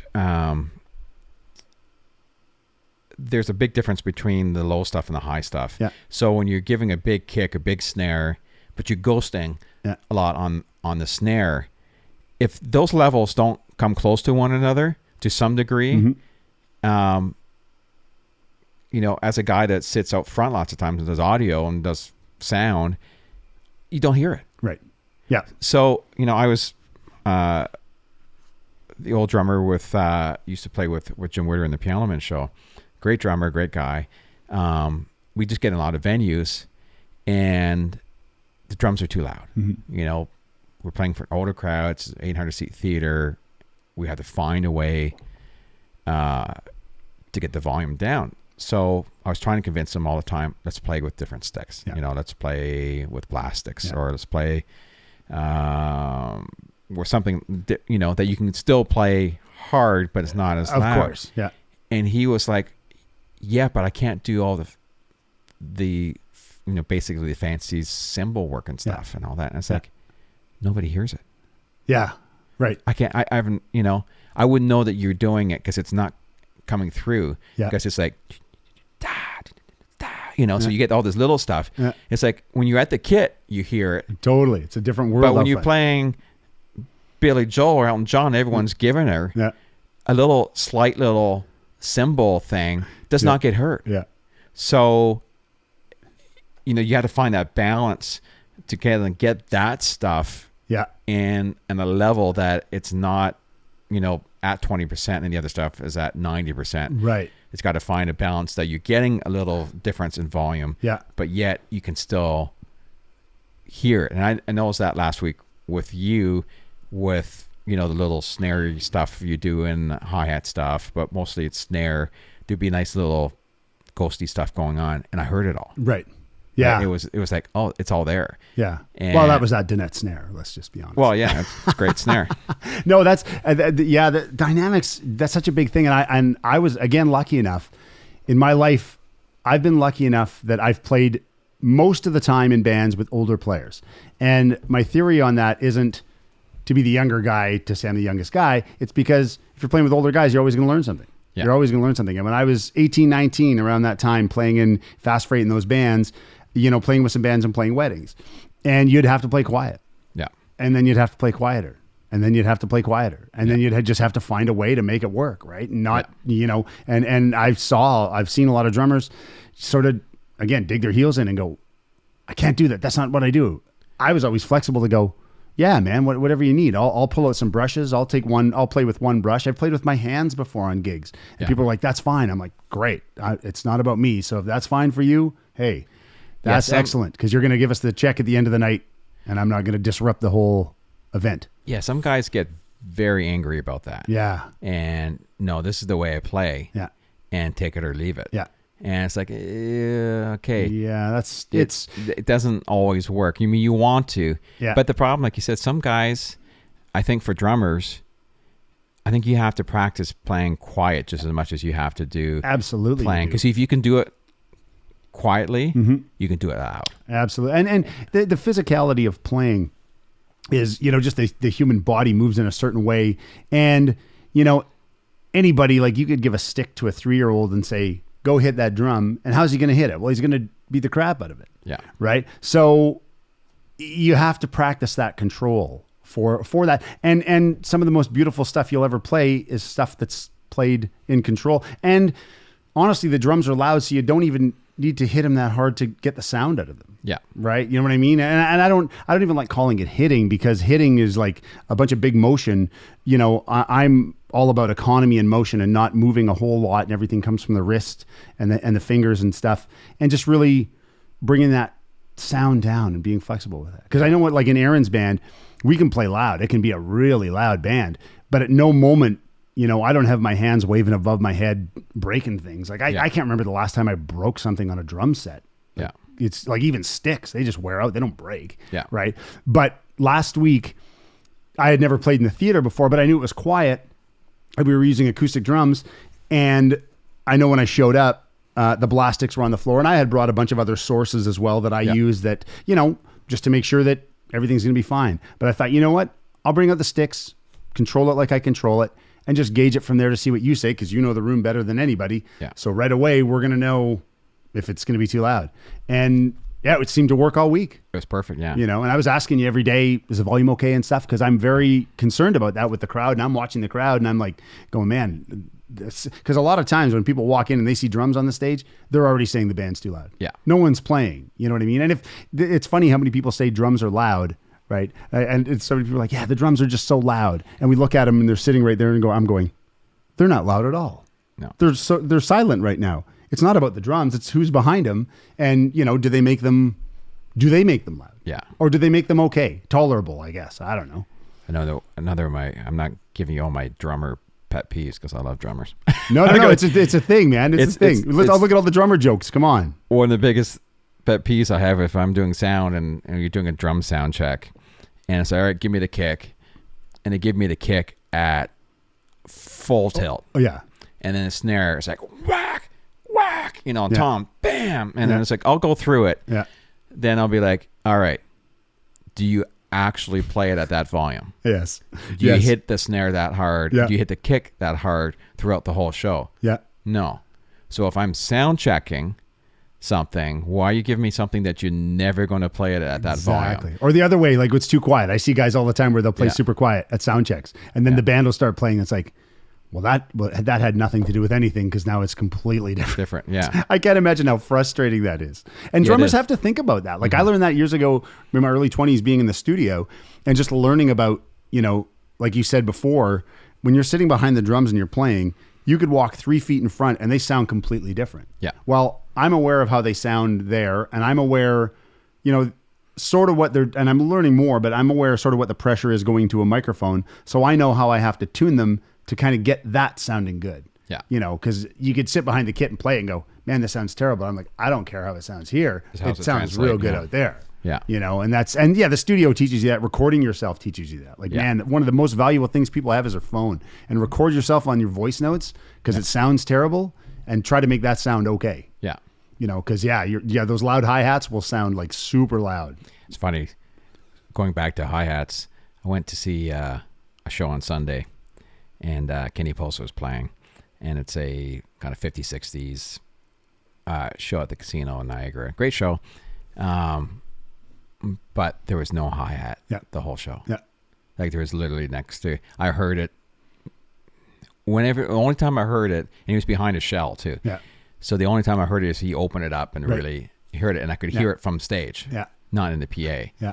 And that music if you needed anything, you needed a hi-hat. Yeah. Well, the hi-hats were pretty prevalent in that part of that music, for sure. They were, absolutely. So that old standard stuff, and all you hear is boom, bah, boom, bah, boom, boom. You know, and it was just like you could see it playing. I couldn't hear it, and it's like, okay, that's another one of my kind of front of house. Oh yeah, man. Piece. It's like you got to get that hi-hat in there because there's so much stuff that goes on with that. Well, go listen to old Motown records. Like earlier today, I was listening to I think it's called United. It's the Marvin Gaye, Tammy Terrell record, I think from '68. And I believe it was Benny Benjamin. It was probably all the drummers from Motown, the three guys that played on it. But man, you listen to the hi-hats and the rhythm guitar and the tambourine on that, and it's like, man, they are locked in. Yeah. There is, and there's no click. There's nothing. That's just guys playing. It's like, it doesn't get any tighter than that. Yeah, it's almost one of those things where if you had a choice, say if you had a kick snare and a hat, and you had two microphones. Yeah. And you only had two channels. Yeah. And you're only allowed to mic two things. Yeah. In every scenario I look at, the hi-hat would be one of them. Yeah. Well, the snare is going to come through the hi-hat mic. Yeah. Probably enough. Or probably it's going to be kicking. It's probably going to be kicking a hi-hat. And as a drummer, if I walked in and that was the situation and it was like, okay, well, here's what we have. And then I look at the mic placement and it's like, okay, kick drum. And then they have the mic, sort of over the hi-hats. I would know, okay, well, I'll kind of balance the snare and hi-hats. So that does sound like those two sources should work out of that one thing. Because that's up to the drummer, right? Like a lot of drummers aren't even aware of what these mics are doing, like overheads, right? And kind of, I always look at where the overheads are placed, where the sound guy wants them and go, okay, well, that's what he wants my cymbals to sound like. Or he, because it's a team thing at that point. Yeah. And if I don't work with the sound guy, man, it's a bad day. It's a bad day. And the sound guys, one thing I could say for drummers, for every player, but man, especially for drummers, every gig you do, go thank the monitor guys and the sound guys. They work for us. Like it's not the easiest thing mixing drums. And again, earlier on, I learned a very valuable lesson. We were doing a gig. I can't remember what it was. I was in my early 20s, just stupid. And there was a sound guy, and he was moving something around on the floor, and I hit my snare drum while his head was down by the hi-hats. Yeah. He jumped up, and he grabbed the stand with the crash cymbal and threw it across the stage. He flipped out on me. Yeah. I was like, oh, note to self, don't ever do that. Yeah. So now I have to be prodded to play on stage. I won't even play. I'll just sit there, and someone will have to tell me when to go, because I was scared many years ago. But it's respect, right? I get that lots of times when I've gone and you're miking a kit or moving, a kit, and the drummer still stays there and plays full on tilt with cymbals and everything when you've got your head in there. It's just like, really, do you have to be playing and right now? Or I hate to break it to the drummers, but no one really wants to hear the drums. People want to hear the drums in context with the song. They don't want to hear you practicing at a sound check. Yeah. I'm sorry to break it to you, but it's like, man, let's get stuff going and then we'll put it all together, because it has to sound good as a system. One of the hardest things is doing a sound check and you're checking other instruments and the drummer won't stop playing. Yeah. So you want to hear what the guitar sounds like. You want to hear the vocal sounds like and stuff. And you got the drummer still just kind of, even tuning. Yeah. It's like, okay, as long as there's time, let's do that after. Yeah, exactly. Let's wait till everyone's cleared. And yeah, I mean, it's kind of like, that's a general rule for anybody. Totally. And some of that's common sense, right? Like that's just wait till your turn. And it's so difficult to be sound checking single instruments and checking lines, and everyone else is just wailing. Yeah, it's like just talking over top of each other in a conversation. Right? Yeah, it's like the worst. Yeah. It is it's a funny thing how many little things go in to make that a better experience and speed up the process. Yeah, because in the long run, it does speed it up. Yeah, totally, it does. Yeah, everyone thinks that they play all at once. It's going to make things go by faster, and it just takes twice as long. Yeah, absolutely. Yeah, and it's drums, man. They sound better when all the music's playing. Yeah, I don't know. That's part of the whole package, I think. Absolutely. Mm-hmm. Yeah. I was going to mention, you mentioned overheads before, and I was just looking because we're in my studio here, and which is great, by the way. I love it. Thanks. It's a mess right now, but the overheads for me as a studio engineer, and I'm sure anyone who's a studio engineer is listening, I get most of my sound from the drum kit from those overheads. Yeah. Yep. And, the kick drum mic, the snare drum mic, the hi-hat microphone, supplements Yeah. the overheads. Totally. And I mean, it's different live because you can't get that same thing. You try to kind of, I like getting my overhead mics in pretty tight live. Yeah. Because I find if they get up way too high, you're just picking up everything. Yeah. Like, everything on the stage. There's too much air. Yeah. Yeah. Just to get them a little tighter, get them. I mean, a lot of guys now I see they're putting them underneath the cymbals. So they're just getting that splash, especially for a ride. You know, that's the hard thing live sometimes is getting the ride cymbal to cut through. Yeah. Some guys just don't have the right cymbal, or they don't play it hard, or it just doesn't come through, right? Exactly. But yeah, studio wise, having a really good tuned kit and sounding good is so important because those overheads. Yeah, they can do everything. They can be the workhorse. Yeah, like all the Zeppelin records. You know, I don't think there'd be anybody that would argue that, you know, the drum sound on Zeppelin records was fantastic. Yeah. And you know, it was essentially most of those records. It was essentially 3 microphones. It was a kick microphone in front of the kick drum, and then 2 overheads that were just placed. One was over the floor tom, and one was kind of over the middle of the kit, and that was sort of it. And then once in a while they put a snare mic in, but they sounded great. But Bonham knew how to play and get the sound there. But you have to be respectful of just, you know, where their overheads are, you know, and just kind of understanding the sonics of like what an acoustic instrument is going to throw into a microphone, and is that going to be good or bad? Yeah. You know, I've never had a problem getting a drum kit to sound good, single micing every element of it. Like a lot of guys, 2 mics on the snare, top, bottom, 2 mics on the kick. Yeah. And it works. I mean, there's a situation around it. And I think for certain styles of music, it's good. Straight up country gig. Yeah. Never ever found the need to have, you know, top and bottom and 2 on the kick. It just, I don't know, for some reason, I've never felt like I've ever needed anything different. Well, no, and I agree. Like, you know, it's gone overboard. Like I remember there was a record I did, man, it might have been 10 years ago now, at a studio, and the kit, it was a 4-piece kit. I was playing 2 crash cymbals, a ride, hi-hats. That's all the kit was. And I think the final count, including room mics for the drums, was 20. Yeah. And it was like, okay, I get that, you know, you just want different sonics and you can play with things. That's great. But I was like, man, this just seems like way too much. Like 3 on the snare, 3 on the kick. Wow. Yeah. And I was like, okay, it's a studio. I understand. You know, but I know with Aaron, when we work live, and Emil Gawaziek's our sound guy, and Emil's great. He's amazing. And we won't mic bottom snare. Because I'll bring a snare drum that he likes and he knows what he can get out of it. It's going to sound good. I'll tune the kick a way that he just has 1 mic on the kick drum and it's fine. We don't need anything inside. Yeah. You know, and it's it is a funny thing. But you know, again, I work with the sound guy and we work on that and we go, okay, well, what do we need? Am I giving you what you need? Am I, you know, in every show we've played shows together. Like Emil's been in the band now for 9 years. We've played many shows.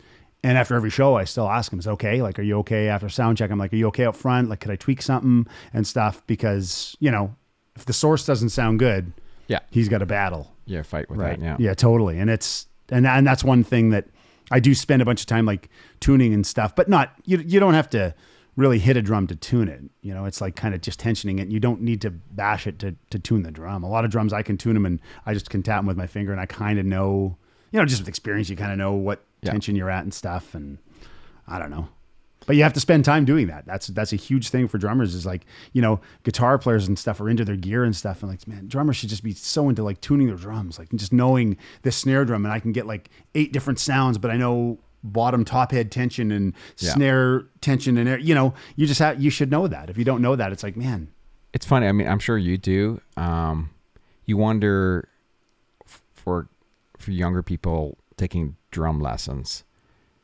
do they ever get taught how to tune a kit? I do. I teach them. Yeah. But I wonder how many people do. I would hope everybody, because it's a really important part of what your sound is. Like, you know, the easiest way to look at it is if your drums sound good, you're going to want to practice. Yeah. right? If they don't sound good, you're probably not going to want to play because the snare is going quong and the bass, it's like, and I tell all my students, if your drums ever sound bad and you need help, I will just go over to their house and I'll tune the drums for them. No one should have bad sounding drums. It's like having your piano out of tune at your house. It's the same. Drive you crazy. It's the same thing. You know what I mean? Yeah. Like, and how do you expect to like be motivated to go, yes, we're going to go work on this. It's like, nah. Yeah. It's weird because I've worked with a ton of drummers and I would say there's a small handful that really know how to tune their kit. Yeah. Well, and it's an art, And it is, it really is. And it's knowing, it's not just tuning the kit, it's knowing how each of us play. Yeah. Like I know how to tune for how I play. Yeah. I know that. I could tune for someone else, but you have to know how you strike the drum and how that goes. And the only thing that teaches you that is experience, but that's how you have to look at it first and go, okay, here's how I do this. What do I need this to be at for me to get that sound or that sound? Yeah. I remember years ago, there was that drum clinic, a guy came through Regina, Tom Breschlein was his name, played with Chick Corea and Robin Ford. And he came through, and this was back like before cell phones and stuff. This was like back in the 80s. And he would always carry around like a really, really awful cassette recorder. Like it was terrible. It was like a Radio Shack cassette recorder with the microphone thing. Yeah, yeah. How good does that sound? And he would set it up and he would practice. And his theory was, if you can make it sound okay through that, it'll sound great anywhere else. And it made sense. I was like, that's like the voice notes thing. It's like, if you can play on your voice notes. I know I was doing these clips for a while. It was the Music Mashup Mondays, and I'd take a tune and I'd mash a classic drum groove with the tune. And it was kind of a weird way I would set it up. I would put my phone on a mic stand and put the headphones around my phone so it could get the audio. Yeah. And then I would play the kit, but I knew where to set it in the room, and had to play and had to get the drums to sound like they were kind of balanced with that track. And that was really hard to do that. Like some of those things were a minute long, and it took me about 45 minutes to find the right sound. Yeah. But it was all learning, and it was all like, and I wasn't tweaking the placement so much as I was tweaking how I was playing it. Yeah. And it was like so great. Like I think I did it for about 8 weeks. I think I did 8 of them. And I just learned so much about like little tendencies of things going, oh, okay. And it was all low dynamics, just kind of making that work. Yeah. So I see you, when you were here last week, you had the new, I forget that unit's called when you wear the watch. Well, the Soundbrenner. Yeah. So how's that thing work? It's, is it giving you a pulse? It vibrates. Yeah, it vibrates. And it's great on gigs like that. I've used it on a bunch of gigs, not as the sole metronome. A lot of times I'll use it to cue the tempo for the first 8 bars. And there's so many settings in it. Like I know a lot of people have seen it, and they're fascinated with the unit, but as a standalone app, which is a free app, Android and iTunes, it's a great metronome app. Yeah. It's so intuitive. They update it probably monthly, and it's really logical updates they're putting in there. So just as a standalone metronome app, I would recommend everybody to get it. Does it just work? Would it work on a Mac, or is it just to iOS, like on your phone or on your iPad or your Android? Yes, it's just iOS. So like iPad and phone. I don't think it's on the computer, but it does link to Ableton, and it links through MIDI. Okay. Like on Aaron's show, we did have it when we were using Pro Tools to run the live tracks. We had it linked up to that, and I would have it on, and it would just vibrate. And I would obviously hear the click, but if anything ever went down, I'd still be going play along with the tracks and stuff, and it synced up. It was pretty slick. Like, it's super intuitive. So it worked really well. I like it. I like practicing with it. Like, I've always thought playing with a metronome was kind of like target practice for a lot of people. Cause a lot of people, you have the metronome doing this thing, and then you're kind of like trying to like nail the metronome. So you're like trying to physically like attack it. And it's like, no, that's not how you play time. You just play in time, but it's more about not feeling where the click is. It's feeling that space in between. And I really find with the vibration, it just kind of gives you a different sense of that. Yeah. I find, and I like practicing with it because it takes more concentration to practice with that thing than a regular metronome. Yeah. I'm always confused with guys who just want, like a cowbell metronome, thinking, it's so hard to play to that. Yeah. I mean, it's there and you hear it cuts, right? Yeah. But to have, I know in studio, I always like to have and make sure I try to build something that has some shakers and some movement in it, because locks everybody in because it gets so sterile for a drummer to have to play to that. Absolutely. Yeah. And I like, using the quarter note pulse is great. But it's definitely not the most musical thing, but if there was some other movement in there, it would really help do that. Right. Like I know a lot of times, like in the studio, I'll just program something in Ableton and just be able to use it because it's simulating sort of a loop thing that's going on, or I'll build a loop. Like, I did one session I did a little while ago. This guy wanted this weird sort of sound, and I was like, okay, well, what do I have and stuff? So I put a tambourine on my hi-hat, and I had my car keys and a brush, and I was playing the brush on the floor tom and playing quarter notes on the hi-hat, and it was giving sort of a tambourine sound, and then dropping my keys on the snare on 2 and 4 and playing it real quiet. And we just recorded that and just made it like a 1-bar loop, and then used that, and it ended up being what we used on the record. But it really worked great for tracking because it just sort of locked it down, right? That's cool. But yeah, it's like in Nashville. Like I remember hearing stories about Eddie Bears and they'd track records, and the band, they'd be getting ready to track the song, and he'd play 4 bars of just groove. So he'd be playing the groove of the song, nothing happened, and he'd stop, count in the band, and then the band would come in playing the song because he's already sort of set up where it's all going to sit, and everybody's heard it, and he's already got it in his body, stops, counts it in, and then everybody's like right on it right away. It's like, man, that makes so much sense. Yeah. You know what I mean? It's just like everybody's hearing it, and as soon as that first one comes in, they're committed to what's going to shake down. Yeah. I don't know. Depends on the drummer in your studio, which is nice because I always find that some guys will we start the click, going to start recording, they play like 4 bars with the click, just give it a little so they're used to it. Yeah. Because there's always that little rampy settling into in the first 1 or 2 bars of every song that because it's hard to just play bam right to the click. It's always good to play it for second, stop, count, and then you're in because it's in your brain then, right? Totally. Yeah. And that's the old school way. Even thinking now in the studio, like the technology is crazy now. What you can do in the studio, it's like it's completely magic. But I still in my mind have the old school thing going, okay, the drums have to be good front to back. There has to be, this has to be solid front to back. And even if I'm playing a track for someone and they're like, the second chorus, there was a kick thing and there was this flutter on the kick drum, but I'll just grab one from somewhere else. And I'll be like, well, let me just try one more. Let me play one more. Because if I can give you one clean thing, you don't have to edit. You don't get down the road and go, oh yeah, right. And it wastes 5 minutes of time. If I just play this for another 3 minutes and I can give you one front to back that works, and you have one seamless sort of thing that you can work with. Yeah. Which is way easier, I would think, for a producer to go, oh, okay, great. Instead of patching going, what verse did we use? How did that? It's like, oh man.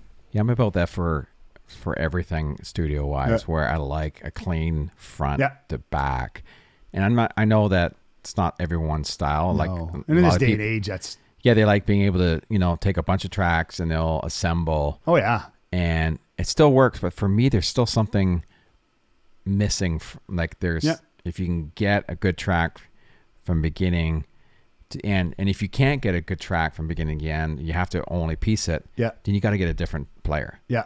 That's going to be able to play front to back, right? Yeah. And there might be multiple passes where you might find, well, okay, you did something really cool here. Yeah. I want to integrate that into the good take, right? Of course. I like that. I mean, sometimes you'll just do something, it just comes, in right? In the moment, yeah. And it's not just a drummer thing. That's for me, that's a vocal thing. It's everything. It's everything. But that's human beings. That's the emotion of music that should happen. And those moments should be there. Yeah. And everybody should catch that if they're doing a pass. Like I know in Regina, in the last 3 years, we've been doing a lot of sessions. Every 4 months we get together and we work on 2 or 3 artists, and it's the same band.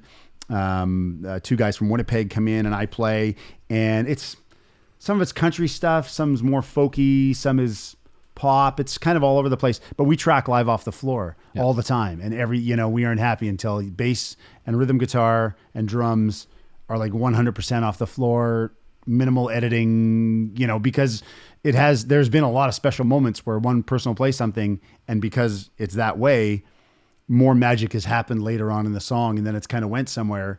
And I would guess as a listener, you're going to go, yeah, like that's, not that you're thinking, oh, I wonder if they took that one pass. They don't care. Yeah. But it just has there's something a little extra this special energy. About it has this emotion that music should have, right?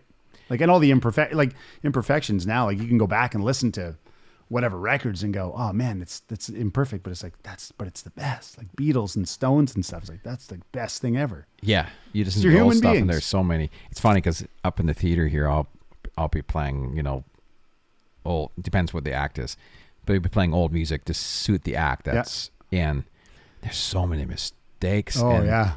Usually I'll take a 2-hour segment of music and it'll just loop. So throughout the week you'll hear certain songs a bunch of times. Yeah. And then you'll just start, the more you listen to it, the more mistakes, And the funniest thing is a lot of these old tunes, especially the old rock and roll tunes, the bass player made the most mistakes. Oh yeah. It's always the bass player. Yeah. And it's always like you end on, the 5 instead of the 1 or these weird things, and all of a sudden, wow, they just let that go. Yeah.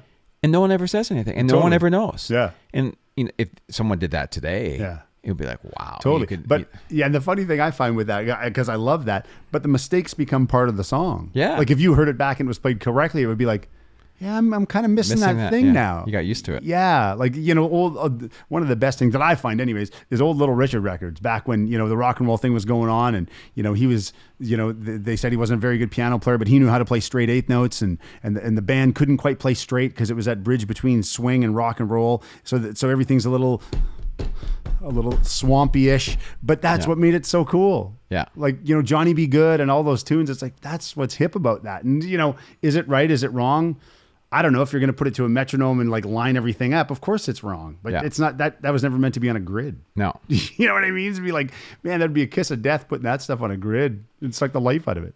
It's tough now. I think, especially for a drummer, because there's so much tracks going on. Yeah. Not that that's a bad thing. And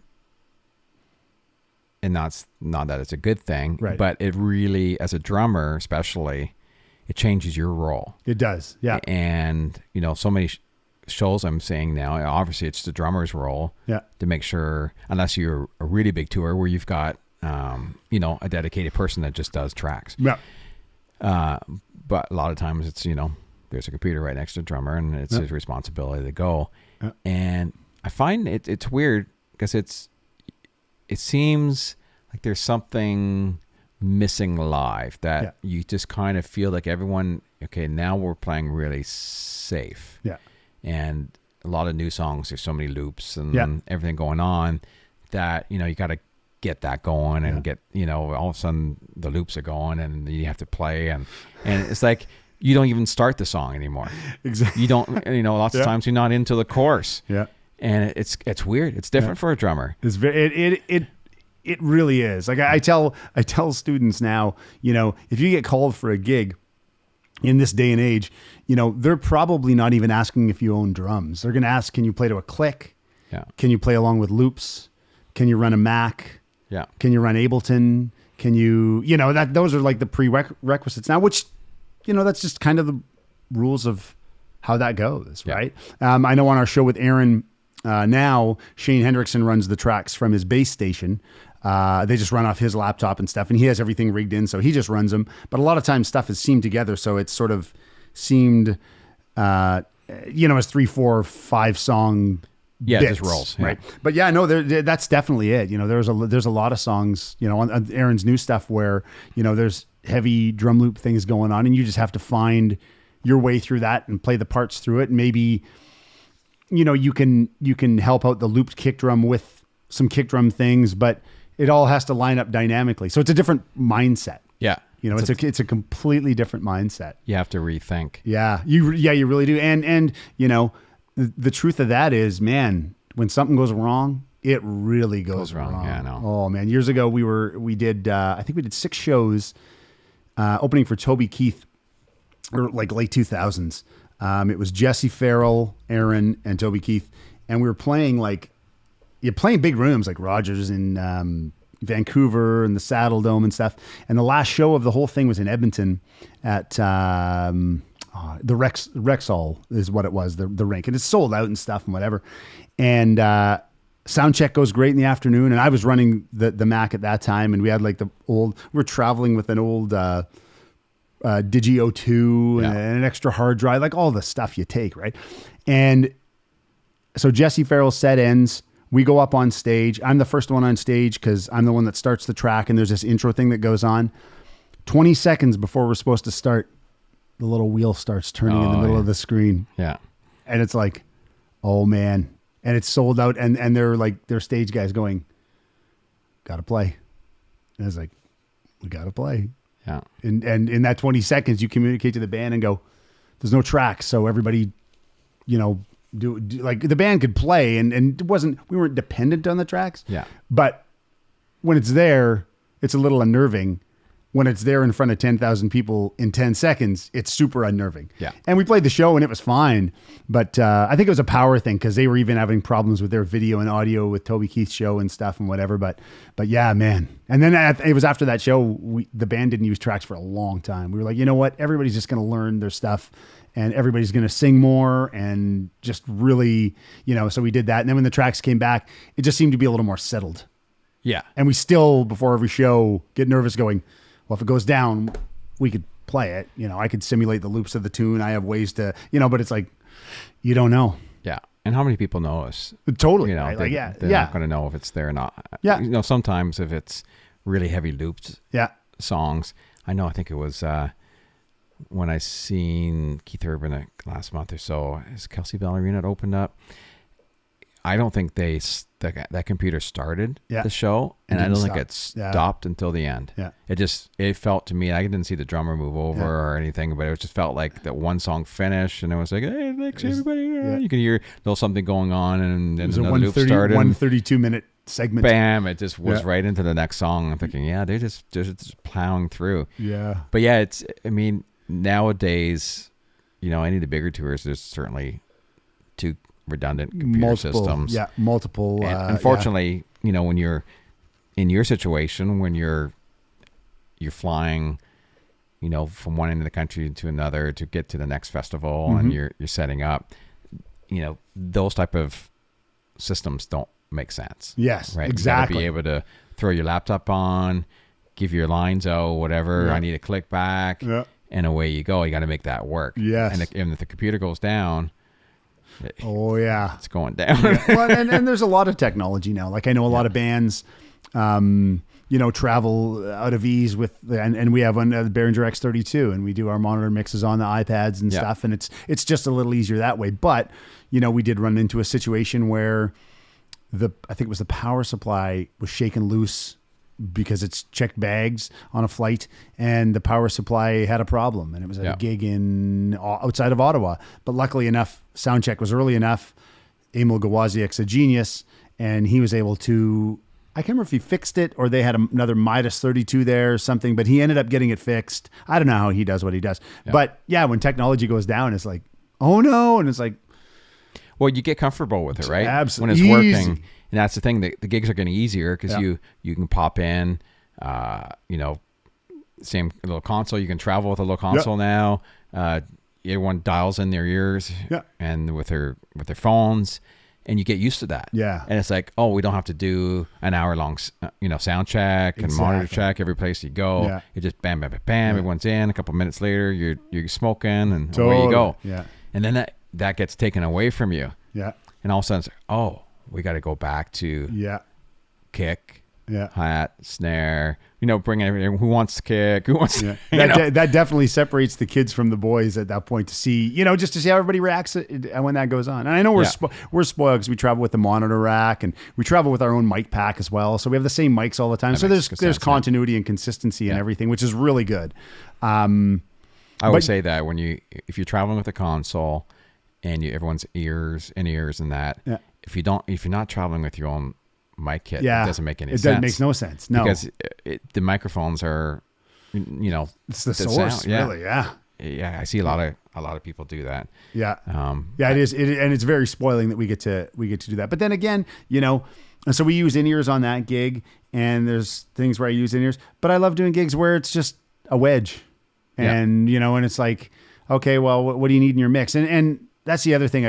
There could be a whole other episode on this, just talking about monitor mixes, because I think that's a huge thing people don't talk about, especially for drummers. Because I'm not a fan of having the big drum monitor beside me. Half of a PA blasting back at me. I'm like, that does me a disservice. I'll play way too loud because I'm going to be psyched out competing with that. And my mix is mostly vocals, acoustic guitar, bass, drums aren't really even there. And people are like, well, why don't you want drums in your mix? And I'm like, they're right in front of me. I don't need more of them here. Like, they're right here. That's almost opposite than most drummers. Yeah. Most drummers, no vocal. Yeah. But it's all about the vocal. Like like last week I had Dave pinned, and because his emotion and everything is going to affect sort of what's going to go on. And I need that. Yeah. You know what I mean? It's like going to the studio and wanting to read the lyrics to a song. It's like, I'm in. People have lyric sheets. I'm like, yeah, man, I want to know what I'm playing. Like, maybe there's something in this story, my canvas can help paint a bit on and stuff. And I think that's really important. But again, it goes back to liking songs, like playing, listening to guys like Picaro and Russ Kunkel and guys that just played great on songs. Yeah. And I was just such a huge fan of that. And yeah, but I know the modern mixing is really funny because people are like, what do you mean you don't have your kick like just blasting through your head? I'm like, because I don't. Yeah. I don't really need it. It's not really what my priority is. Yeah. I'd rather hear everybody else than myself. Because if I hear them, I'm going to play along with them. Yeah, it's true. And luckily you don't see it as much anymore. But yeah, I always dreaded when you went back and you seen there's like a double 18. Yeah.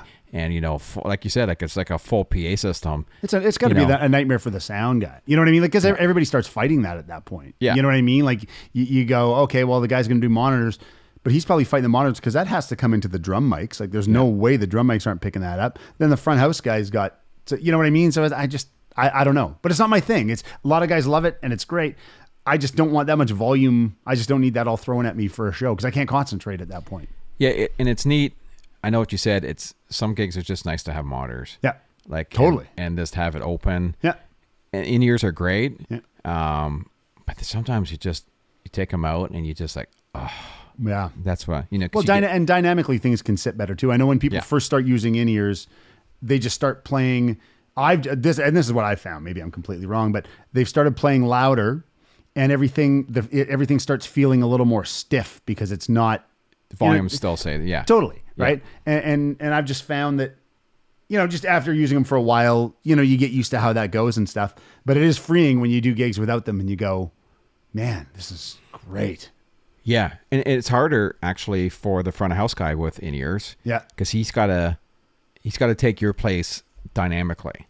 Right. So even the show we have here now, the Jersey Boys. So it's just 4 guys with tracks singing and dancing. And when they're not in ears, they usually just have one mix off to the side blasting at them. So when it's their solo time, when it's their time to sing, they have to lean into it to hear themselves. So they naturally mix themselves. Totally. But when I put them on ears, which is, better for the show, and it saves their voices over, doing 18 shows in whatever days. Yeah.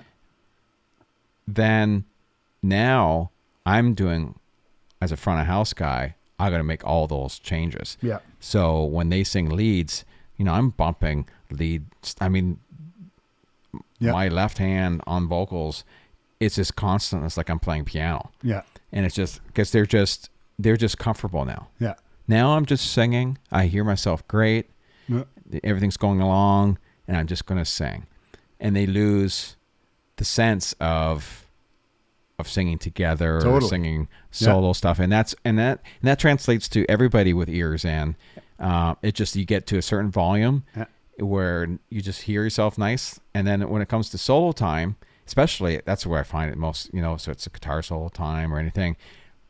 Nobody boosts themselves anymore because they can already hear themselves. Right. They don't have to boost themselves to hear him right over the band. It's there. So now, as a front of house guy, now you got to do all that boosting. Right. Now. Yeah. And it's good on one end, but for the front of house guy, it makes it, that is a different psychology for sure. And it is about balance. Like every instrument is about balance. I know on drums, because, there's a few limbs going at the same time. Not all the limbs are playing the same dynamic balance interweave. Not all the same limbs, not all the limbs are playing exactly at the same part of the quarter note, and you just have to understand that. And I think that's important for drummers. Again, when you practice dynamics, one exercise I work on with a lot of students is dynamic independence and just being able to play like a simple groove and keep everything quiet. But then could you just raise the volume of your kick drum but not have it influence your right hand or your left hand. Yeah. And not that you would necessarily, because it sounds way out of context and really weird when you practice like that, but it just lets you control that, because a lot of times there's songs where, the kick drum's got to be a little louder, but the hi-hats have to be quite soft and the snare's got to sit somewhere in the middle. Yeah. And it's like, man, how do you do that? It's like, well, you practice. You know what I mean? That's a real good thing to teach. Totally. It's like, well, John Robinson's a great example of that on like the Michael Jackson record, Off the Wall. If you listen to those tunes like Rock With You and stuff, and the drum part, it's like, man, that kick drum's right on the corner, but that snare drum's just leaning behind a little bit and dynamically. And it's like, well, that's just how music kind of works. Yeah. But now drums, you have all these other things and your whole body just doesn't go up and down like Animal. It's like there's this whole inner weave to stuff that goes on, right? Yeah. A lot of drummers will fall apart, especially if they have to play softer. Yeah. Or just part of it softer. Yeah. You know what I mean? It's like, could you play the kick drum just a little bit quieter? Yeah. Then everything just goes whoosh, and it's like, well, no, just the kick drum. Yeah.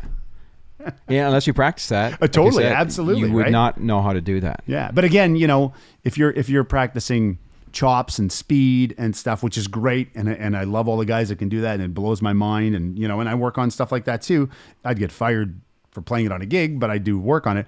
But that's stuff that I'd rather practice, because I look at that and go, well, that's longevity. That's guys like, you listen to Jim Keltner and Steve Jordan and all these amazing drummers that have done all this stuff. And it's like, well, that's what they can do. Yeah. You know what I mean? They're just so into just the whole, they understand all of what they're doing, and they don't need to do everything that they do. They just need to do that one thing, and they know exactly how to do it right. And I'm like, how do they know how to play all the right notes? Like, how do you make that decision and do that right all the time? How are you that good? Yeah. And I think that's what, everybody needs to practice for, is kind of that, I guess. I don't know. It's funny when I see him, last time I seen James Taylor, obviously the band's great. Yeah. And they're so reserved. Oh yeah. That's the show. Best part. Yeah. And they're just, and then, what's James Taylor's, the blues song he does? Steamroller. Steamroller. Oh yeah. So they get the Steamroller. Yeah. And he basically, I think it's James, like, okay, you guys can just give it a bit more. Yeah. And so it was solo time, and the band just like took it up a notch. Yeah. And it was just like, oh yeah. I just sat there with my mouth open. It was like, oh my. And those guys like Mike Landau, Jimmy Johnson, Steve Gadd, like, Steve Gadd was just like, everything. So, and then everyone laid into it, right? And the guitar solo was just killer. Yeah. And they finish and went whack right back to James Taylor mode. And that's, we had a little moment. Yeah. And then bam, right back. And they never, swayed off that. And the crowd all fell off their seats and just freaked out. And it was great, it was a moment, right? Yeah. And it was good because they didn't do that the whole show. Yeah. And it made that moment just pop. Absolutely. Like, it was unreal. Like you say, restraint is one of the most overlooked things in music, and it's one of the most important things. Yeah. Is because you make things a moment. And all songs have a moment, and there's, you have to look for those moments that things can happen or they can't happen. And I think that's what experience teaches you. And listening to music that has that is just kind of figuring out that, okay, there's these moments and stuff. And there's sometimes you don't give the audience the full reveal. You just kind of stay at 50% and you just stay there. Yeah. And they think you're going to 70 and you just stay at 50. And there's an emotional exchange in that, which is awesome. Yeah. Yeah, it's what we said the other day. It's not what you play, it's what you don't play. Absolutely. It really is. And I know it sounds cliche. Like there's so many lines that are like cliche, oh, less is more, blah, blah, blah. But it's like, it's really true. Yeah. In certain contexts, it's like, absolutely less is more. I'd love to play in a band and play the least, like look at a guy like Charlie Watts. He plays the least amount of notes of anybody and makes the most money. Yeah. Jeez. So I wanted to ask you about your school. Yeah. Because I know I follow you obviously on Instagram and all that. All the stuff that goes on there. Yeah. Yeah, it's really, really cool. I really admire what you do with your students, and I see all these events you get together. You get all the kids to play and perform and put bands together and have these great moments. And I don't know if people around here doing that. And yeah. I'm sure there is, but yeah, the education thing is huge. I started teaching back when I was in grade 12 and again, had no business doing that, but taught and really learned how to do it. And I'm really connected to it. Like there's no part of me that teaches just to teach. I honestly believe, and this will sound crazy, I honestly believe everybody's a drummer. They just don't know it. Yeah. And I think people would be lying if you ask someone, okay, I'm going to give you these sticks and you can go sit down for 10 minutes on that drum kit and play whatever you want. It doesn't matter if you could play or not. No one's going to be around. I think people would be lying if they said, nah, I don't want to do that. Everybody wants to do it, because it's awesome. Yeah. And so I realized that my job is to not have as many people play drums as possible, but as many people experience it and understand that, this instrument is universal and this instrument is the heartbeat and this instrument is, drums are the oldest instrument other than the human voice known to man. It was communication, it still is communication in some parts of Central Africa. Yeah. Right. So I'm really connected to education. And when we started the school in 2002, the teachers that were there, we had a lot of experience. Ray's obviously taught for a long time. And there was just this common psychology that went into how we were going to teach and sort of our approach. And the approach wasn't about us at all. It's always been about the students, and whatever they want to learn, we'll go that direction because that'll motivate them to practice. And now the school, like we've been in business for 17 years, and I think we have 17 teachers now. And at the end of last year, I had done a tally on how many years people had been teaching. And I think the total number of years experience teaching in the school was 202 years. Wow. Something like that. It was kind of crazy. And it doesn't really matter. It was just kind of out of my own curiosity for that. But everybody is an amazing teacher, and they're there for the students way before anything. Yeah. And I love it. Like, I think, if someone said to me tomorrow, you have to pack in playing, I'd be bummed.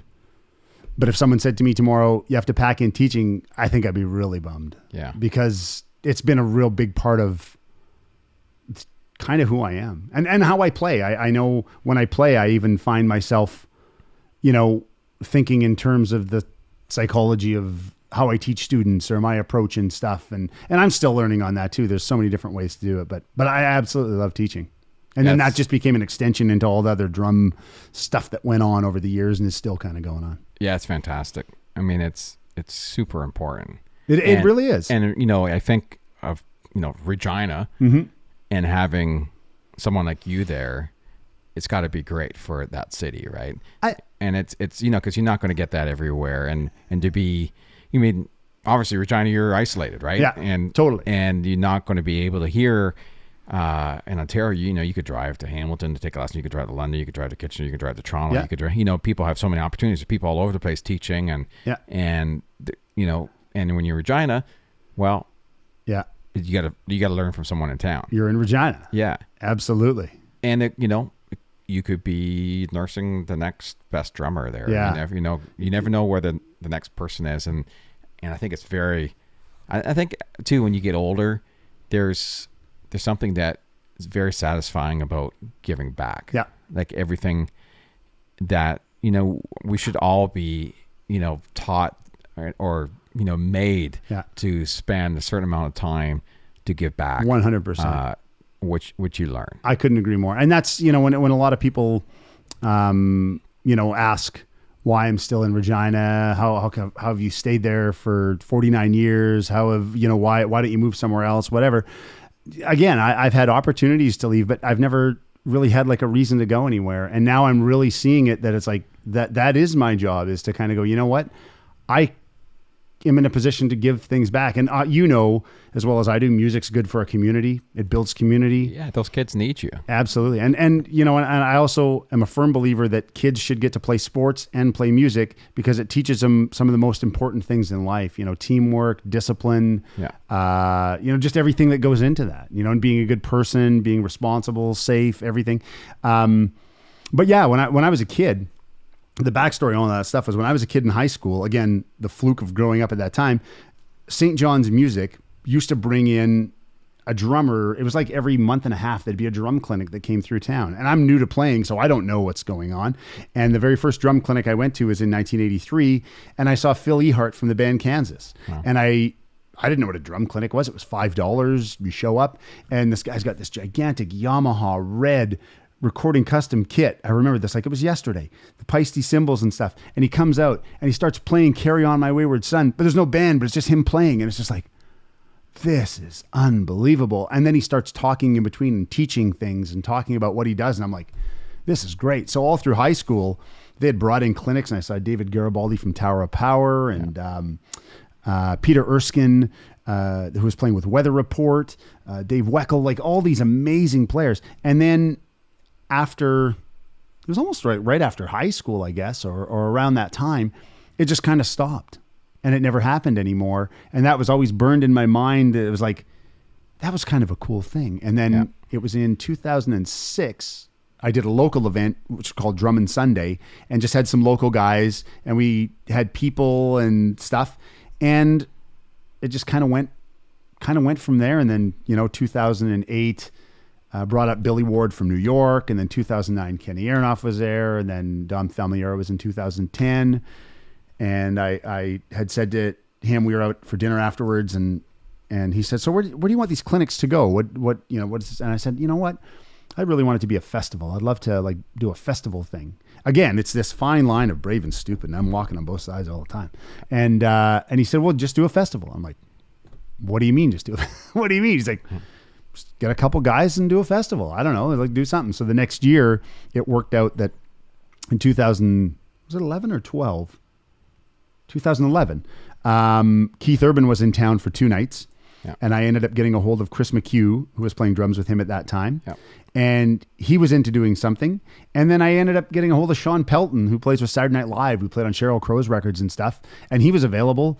Flew him up from New York, and we had the first Regina Drum Festival with Chris McHugh and Sean Pelton, and the guys had played on like hundreds of records that year. Yeah, I was like, how does this even happen? I don't even know, and then it just kind of escalated from there and went into the Stickman drum experience and all this other stuff. And it's really great. Like, I still don't know if I comprehend what it was or how it happened, because I don't know. Like, I was out for lunch yesterday with a friend of mine from Ingersoll. He runs a drum podcast, and we were just chatting about stuff.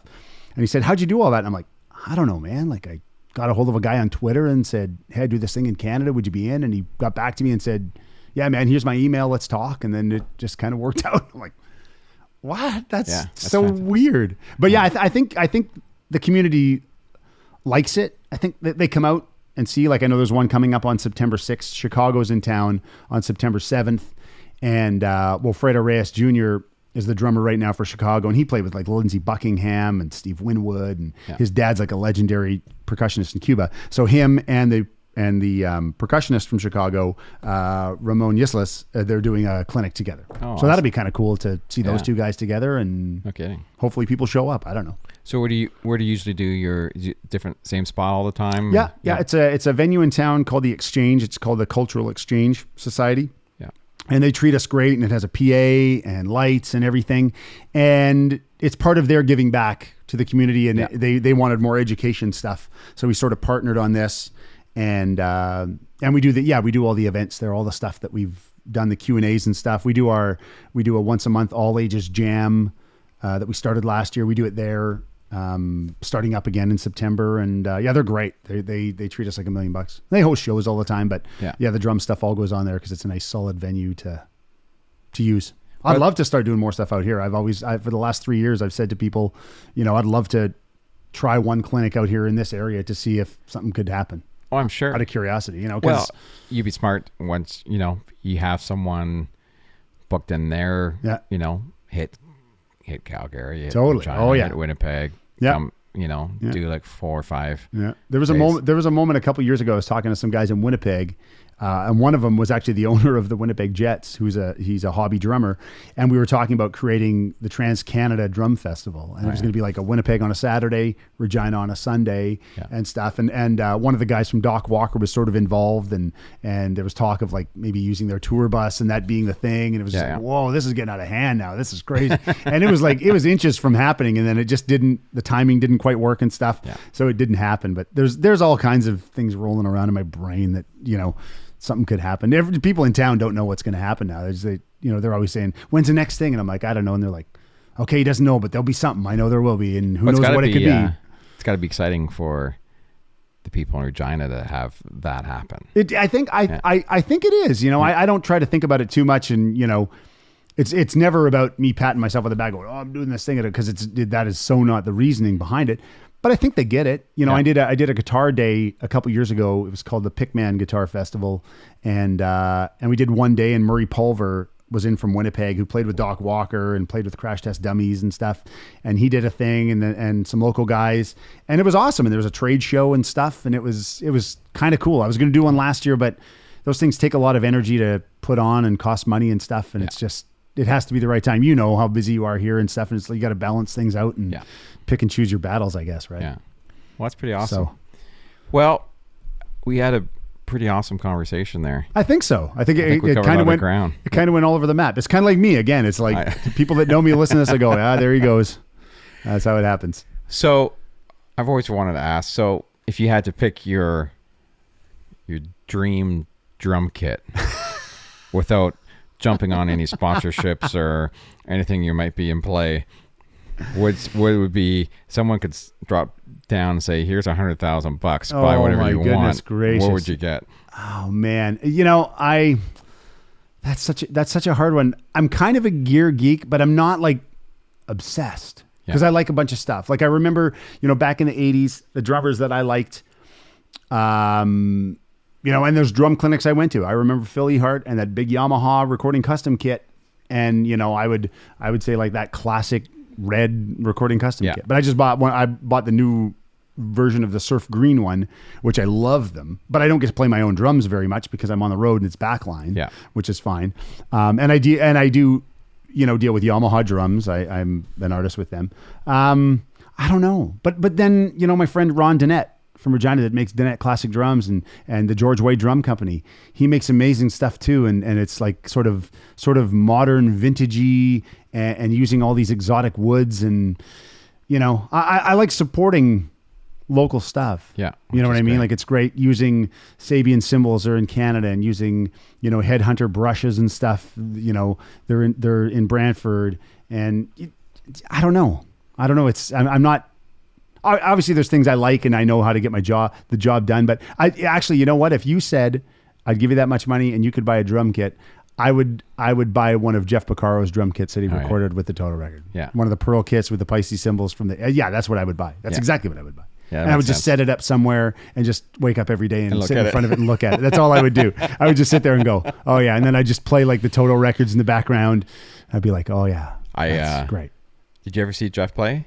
No, I you know what I never did. And years ago, Toto used to play in Minot, North Dakota, which is 4 hours south of us. Yeah. And I never went. And it was such a drag because, he was just such a. I just thought he was great. I saw almost the whole band play at NAMM. Man. And, obviously years ago. Yeah. I remember walking through the NAMM show and they had this, I forget who it was for, and I almost want to think it was Peavy of all people. Yeah. And they had this big enclosure, right? Yeah.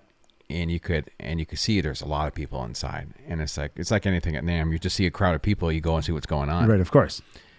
So I open the door and you walk in and it's just crowded and you can't really see. And they were just starting to play. Yeah.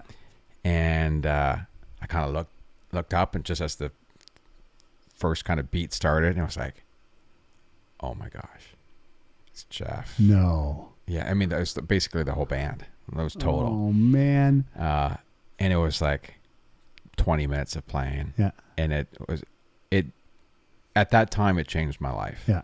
Like it was like, I'd never, and it was that same year. I find the NAMM show now, and I love going, and I'm a gear geek. but years ago, they used to have guys playing everywhere. Oh yeah. And there'd be people you had no idea who they were. Yeah. You know, some LA guy that, you know, probably plays in a bunch of stuff, but you just don't know who it is. And you go to this room somewhere and there's this jazz trio playing. Yeah. That just blows your mind. You can't believe people play that well. Oh yeah. And they just don't have that anymore. There's maybe a single person at a booth or something. Yeah. But yeah, it was that walked into that little sound booth in Colgan and everyone's jammed in. There's probably about, God, I'm guessing like probably 75 people jammed in. Really? And like in a room, half the size of the room we're in now. Man, that would have been stunning. Yeah, it was. That would have been mind-boggling. That would have been incredible. Yeah, it just, yeah. And you know, and Jeff was on so many different records. You know, he was on a Rodney Crowell record. He was on the Dire Straits on Every Street record, and he's just on so many things, and he just always sounded so good. Yeah. And you know, any interview that I've read, you know, has said he was the nicest guy, and that really came across in his playing. And the whole Porcaro family, like, you know, it's not funny because two of the brothers have passed away now, but Steve Porcaro is still in the band, so there's always been a Porcaro in Toto. Like, that's just how it goes. And Lukather's still there, and Lenny Castro's back playing percussion on this tour, and yeah, so it's still like they've retained this thing that has been them. Like I think it was the last tour David Hungate played, and David Hungate played on Toto 4 and then moved to Nashville and then played on all the records in Nashville. Yeah. But yeah, it's a real family. It's a real family. And I don't know, I don't even know what it is about his playing. There's certain things I dig, but man, he just, whenever I hear him, it just makes me smile. Yeah. That's what it does. Like, honestly, when I hear him, I just like, that's it. That's so great. So it's good. I'm glad you got to see him. Yeah. But now with YouTube, and his brother, I watch him lots. Oh, Mike. Oh man. Yeah. When their dad, like Joe, is still playing. Yeah. You know, I think he's in his 80s now, and he's still playing and teaching. He might have retired from teaching last year, but he was teaching at the LA Music Academy. But yeah, man. It's crazy times. Yeah. Living in LA, it's got to be, you know, it's got to be tough because there's so many good players. Whole other world. Yeah. It just. Yeah. You wake up every day motivated. Yeah. Out of necessity, not out of like anything. You just have to go, man, I got to fight for my job every day. Well, you know, we're lucky being in Canada. I think we have a lot of opportunity. It's a small population, but we're able to, as players, go out and do some pretty big, cool gigs and not even leave the country. Right. Right. Yeah. And, there's, you know, unfortunately, there's not enough gigs to sustain you year round. You know, that's the only issue is like, I wish there was more places to play. Right. Yeah. More, you know, because obviously if you were just relied playing with Aaron, well, there's no way you could just do that. Yeah. That's the reality of how the industries went. Yeah. And diversity is key to kind of anything. Well, to be successful, I mean, you're smart. I mean, you've created this great thing in Regina with your school and your drum clinics and all those things you do there, but then, you know, be able to go out and be available for all these, you know, other gigs and not worry about, okay, I got to play this weekend. Yeah. Or it's a very unique position, honestly. Yeah. It's and I don't take it for granted because I know that, and you know, I don't know how it even happened. I have no idea. It wasn't planned, but yeah. And there's a lot of things like, you know, being able to write articles for Modern Drummer magazine or Canadian Musician magazine and stuff like that. And being on the Modern Drummer education team and stuff. It's like, I'm in Regina. Like, why, how is that possible? Yeah. But I guess, how isn't it possible?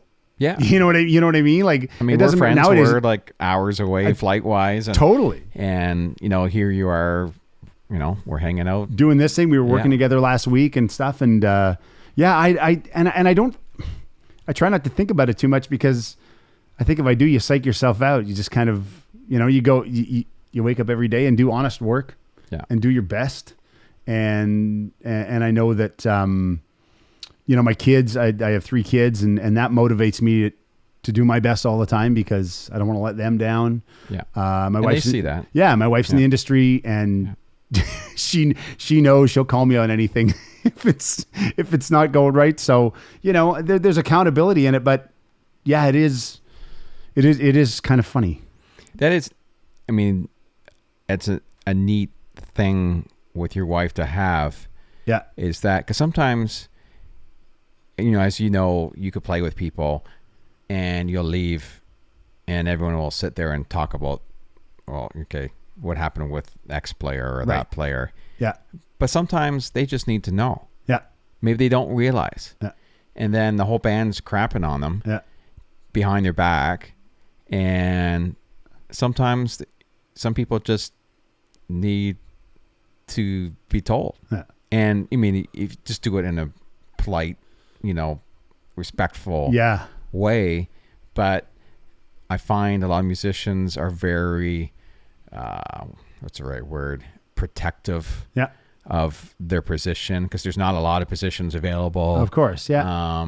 And I find that a lot of musicians, if they make a mistake, will never fess up to it, right? Yeah. So as someone, maybe who is a singer or who is the producer of the show or the, person who bought, whoever it is outside of that area, if nothing gets said, then in the back of your mind, like, well, did they know they made a mistake? Yeah. Or, and I think I mentioned in an earlier podcast, some of my tech guys, if I send someone out, that's the first thing I'll say is, okay, if you do something wrong in the show or something happens, if it's intermission or right after the show, whatever it could be, go right to the artist and confront it. Yeah. Because they don't know whether you know that something happened. So if you don't say anything and they don't say anything, and then you just walk away and say, well, geez, I'm never going to use that guy again. Or that was really, it stays with you for days, right? Absolutely. And I've had that happen to me as a player. The worst thing for me is being on stage and I'm watching what all the tech people are doing. Yeah. And instead of entertaining the audience, all of a sudden I'll hear something go on in the PA or the lighting will do something weird. And I'm like, did they do that on purpose or what's going on? And it's awful for me, but I'm just super aware of that stuff. Right. But so many people are too afraid to admit when they make a mistake. Yeah. I think, it's real fun. It's funny. Like, again, as a musician, we're all artists. We're human beings. Yeah. We all make mistakes. But exactly. I make a ton of them. And sure, egos are fragile and stuff, but I'd want to know. Like if I did something wrong or something wasn't right, someone just has to tell me once. Yeah. Like I know when I was a kid growing up, I didn't have to be told a lot of things. I just followed, actions speak louder than words. And I would just follow and go, oh, that's how you do that. Okay. Note to self. Right. So if I do something wrong, I would hope an artist or someone would say to me, hey man, this isn't quite right. And I'll be like, okay, I'll totally fix it. Yeah. I'm down with that. Like I could repair it. There's no problem because it's not about me. Yeah. But if they don't say anything, then you go, must be fine. Yeah. No news is good news, I guess. I'm not sure. Yeah. It's and the honesty with each other in a band. That's when you play with a band for a long time, you can be honest because there's trust. So you can be brutally honest. Like I know some of these emails after Aaron shows and we listen back to the thing, man, some of the threads in the emails are just like, holy man, some people would just like pack it in or, but it's just honest. Like it's just coming from a spot where it's going, man, we want the show to be the best. Yeah. And this is honestly what needs to happen. And you're not doing your job right here. And this is wrong here. And that's, it's like, yeah. And then you have to be honest with yourself as a player. Like I know, it's pretty easy for people to play and go, yeah, I'm nailing this. It's great. And I'm like, are you really? Because if that's the first thing, you know what I mean? It's like recording yourself play and you listen back and the first thing you goes to your head, it sounds great. It's like, does it? Are you sure it does? Because I don't think the first thing out of your mouth should be, I sound great. It's like, no, man, there's got to be something. You just got to be honest. You know what I mean? And I think that if you're honest with yourself, you're going to improve. Yeah. And I think it's good, to come off stage and say, yeah, that was a great night. Yeah. And, but also look at things that you can, I'm constantly looking at how can we make this better? Yeah. How can we make this better? Well, you have to. Like I said last week, Dave's last show, we're still tweaking stuff at the last intermission. And that's just, this whole thing is a journey. There's no destination when you're playing. So I think the first thing people have to realize is I'm never going to be as good or as accomplished as I want to be, because I'll always be striving for more right up to the end of things. Yeah. And I think that if you can be comfortable with that, there's just an acceptance to go, okay, that's cool. But I think a lot of people think about the reality of that and go, oh man, that's kind of frightening. Like, that's kind of weird that I'm just not going to get to that point and go, okay, I'm there. It's like, no, but then, you know, the carrot keeps going further, and then you go, I still have to keep chasing this carrot. And that's, you know, I think that's a really big thing for people in the industry to understand. Yeah. And it's okay to make mistakes. It totally is. And they're gone. You know, like I you know, students will talk about that and they'll hang on to stuff. I'm like, you know what, if I blow something, if something goes wrong, which it will, the notes are at the back of the room. I can't go get them and bring them back. So you just have to move on to that next moment as quick as you can. Yeah. You just don't make sure you don't do it another 10 times. Exactly. Because that's not a theme at that point. That's just a whole bunch of mistakes. Man, and you can't hang on to it in your head. I goofed up yesterday at the top of the show, like large for me. And it's funny because the guys in the show, you know, I said 4 singers, 4 straight mics to top of the show. They come out and mics are set and they sing. So, you know, they're all wireless. I went out and turned them all on. And this year they decided to do something different. So at the end of the show, they usually leave the stage, head kind of straight to the lobby or whatever to meet people. It's part of the thing. It's last song and straight through the audience. So they usually take their microphones with them. Right. And they decided that in our situation, our theater, that, well, we can just put our microphones back on the stands and then we can leave without. And I thought, yeah, it's great. And I don't have to hunt them down and all that stuff. So the next day, which was yesterday, show started. I had turned the mics on and I, you know, went, checked them all. Everything was working. They came out and my levels were like all over the place. And the first song, each member of the group all sing a solo. So it's all group singing and each one doing solos, and nothing's coming up right.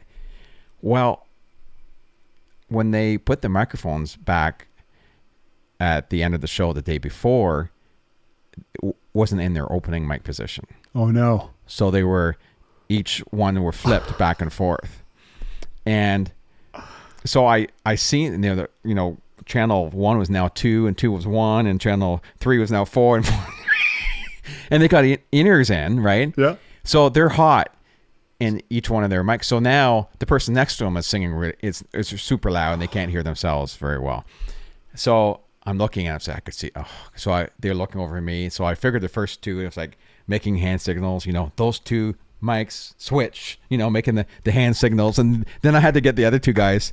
So right at the end of the first song, they both, you know, they switched and we were fine. Yeah. And then it took me like 3 songs, you know, I'm busy doing whatever, but I was in the back of my mind. Just, how did I do that?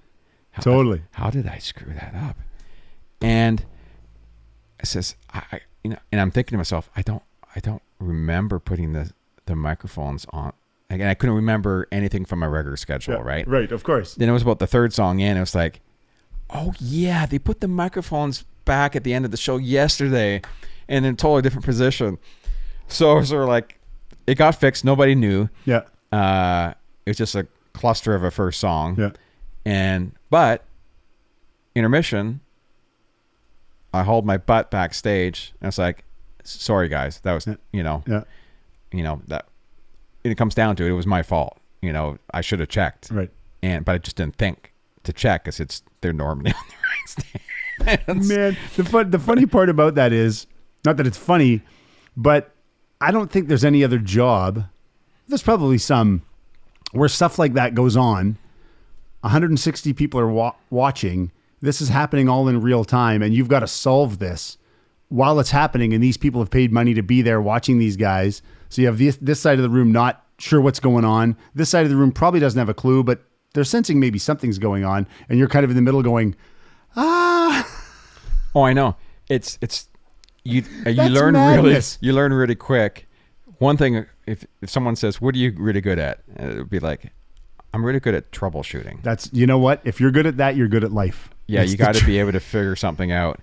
And like you say, admit it and kind of laugh about it. Like, it's not the end of the world. And 4 songs later, my mouse that I used on my lighting rig, just decided that I wanted to move at about a quarter of the speed that it normally does. It was tracking and there's really quick changes in between songs. Oh, so I'm just moving the mouse over to set myself up for the end of the song. And it's like, I'm moving it like back and forth, and it's still just moving like so slow. And that show would have felt like 12 hours long. And literally, it was maybe 2 seconds before my cue had to happen that it came back to life again. Really? Yeah. Man. And I'm thinking, okay, what could this possibly be? So, I'm thinking, yes, there's battery still. I know that it's not dying. And then I thought to myself, I wonder where I have the mouse, it's just not tracking because it's maybe dirty or something. So I just moved the mouse over a little bit, and bam, it was back. Yeah. And the show is still going on at this point. People are still laughing and enjoying the show. Oh, it's going on. And literally it was a blackout. A complete blackout, and then bam, right in the next song. So I had to black out, get the next cue up, and be able to fire, and I couldn't do anything. Man. But it came to life, and it's like, all right, got it. That's done. insane. You needed a blood pressure monitor on just to see what was actually going on. And that was after the microphone did its thing. But. Holy smokes. Yeah, and that stuff can go on at any moment during any show. To any of us as a player, tech, anything, that could just happen. Yeah. And, you only have one choice, is to figure it out. You can't get up and leave. Yeah. You can't sit down and cry about it. And you have to figure it out real fast because it's all going on in real time around you. Yeah. Yeah. Troubleshooting, I would say for anybody, that's one great skill to learn. Is absolutely. That's one of the biggest navigators through life, I think, is just troubleshooting yourself and everything around you. Yeah. I think that's a valuable lesson. Yeah. I think more people should put emphasis on that. And you think, I look back at that whole microphone situation, I'm thinking, okay, well, here's a show. Yeah. And you got 4 microphones. Yeah. And that's really the show. And you screwed it up. But that's the thing I've always learned. The easier you think the show is, yeah. And because it's not an easy show, but I find that if I got 10 things to do at the same time, I'm firing on all cylinders. Yeah. I'll make it all, it will all happen. Yeah. But then I'm down to 1 or 2 things, and I got a bit of break between my cues or something. That's when you'll screw up. Because it's you just kind instant of autopilot. Yeah, because your focus goes away, right? Or you start thinking about something, and oh man, that's all the crazy. things I'd screw up on. I was like, all right, I screwed up. And the best thing about that, and I tell my students, my kids, and everybody, there's 2 things in life you're never allowed to be. You're never allowed to be a complainer or a blamer, and you didn't complain about it, and you didn't blame anybody else. You just stood up and went, "Sorry, guys, that one's on me." Yeah, and it's well, you can't. Blame. I said, I told him, some people would. Yeah, I said, I told you, I sat for 3 songs before I figured out what happened. And I said, I figured out because when you guys came back, so we all figured out what happened. I wasn't using it as an excuse. I'm just saying I couldn't figure out why I would have made that mistake.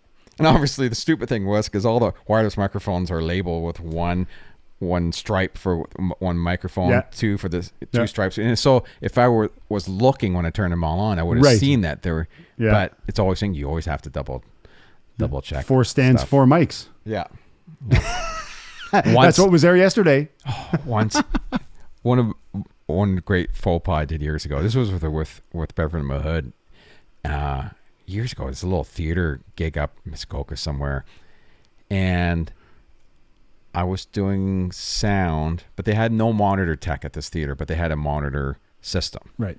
So I went down and got all the monitors put in with the monitor console side stage, and then went up and got front house. So everyone was happy. We finished sound check, went had dinner, came back, just kind of walked out. I was at front of house. The show started, and everything's going, but I thought I had the sense that something wasn't quite right. And I looked down and it's Steve Hogg playing bass, and he just looks up and he points to the monitors and it goes, gets me like, nothing's happening sign. And I just realized I had muted all the monitors after sound check. Oh no. And at the start of the show, I forgot that I had muted everything. I just went up to my front of house position. We started the show. So there's no monitors, like nothing. And I'm at the back of the theater, and the only way to get to stage is straight through the audience and right up the front of the stage, right? Or else you had to go out the back, down like 4 flights of stairs, underneath the whole theater, back up the other side, and leave my post, right? Man. I hauled butt. Yeah. All the way back there. And I made it back there by the time the first song finished. And I was like, chunk, unmute. Hey guys, sorry. Then I had to haul all the way back up to the front of the house again. Oh yeah. Like, and you know what? Till this day, that mistake still haunts me. It does. He's still talking about it. Because I'm talking about it, right? It's one of those things where you're like, how could I have been so stupid to do that? But for me, I look at it, well, that's an honest mistake. That's a muting. It was on a mistake. I don't know. But I care. Yeah, right? Totally. So it still bothers me today because I care about making everybody happy and make sure everything's correct. I guarantee that's not going to happen again. Yeah, well, you never know. It's probably but it'd be funny to have a book or guys just sit around and talk about all the stuff like that's went on, because there'd be thousands of stories and crazy stuff that just fluke things that went on, or like stuff. It's like, how do you oversee that, or how do you It'd be unbelievable. Well, and I'll tell one last one. And I was out with Red Green on the last tour, and we did a tour a couple years ago, and I had another engineer out on the tour, and we were having problems in the States with the wireless. There was cutting in and out like crazy. So we weren't using like the very best system you could get, but it should have been fine. Yeah. But it was getting hits and it was getting knocked out like crazy. So I met them in Buffalo. They were 3 shows later. They're up. We swapped out the system and gave them like top of line, sure, rig, should be fine. Everything's fine. So that tour was fine. We're doing this tour last year and everything's been fine. And we get to we're in Milwaukee, I think. And sure enough, there was, before the show started, there was someone who was shot out in front of the theater. And so there's all this tension and all this stuff going on anyways. And sure enough, I think that's the same gig. I'm pretty sure this was the same gig. This is a little more than monitors being unmuted. Yeah. So the show started, it comes out, and maybe 10 minutes in, Red's doing it. And it's just him doing a stand-up routine. He's talking, yes, that. And it's just like, oh no, he's got a, good headset on, the whole deal. And it's getting out. And it's not like a singer where there's still a band playing, right? Right, of course. And I'm like, oh no. Like, we've used this rig for the last 100 shows or whatever it was, and it's, scanned and everything before the show, and everything was fine during sound checks. Everything was great. Show started for whatever reason. A bunch of new electronic stuff, whatever it was happening around the area that caused all this problem. And I felt so bad. And on top of it, I was having an allergy attack. So why not? I know. So I felt like crap already. Yeah. And this was happening. And so we got through the intermission. I went back and I kind of changed frequencies and kind of did whatever I thought, moved the receiver in a better area. And I thought, and it seemed solid. Yeah. Second half started. We're like 10 minutes in, started over again. And finally we kind of got him to a handheld, and it was fine. But man, I felt same thing. Wow. I still feel. That's you're helpless. Still feel horrible. Yeah. I mean, because it's my thing, but he was helpless. Everyone's sitting there listening to his jokes. Yeah. And if you hear every other word, well, it doesn't quite come across the same. So it's not quite as funny. No.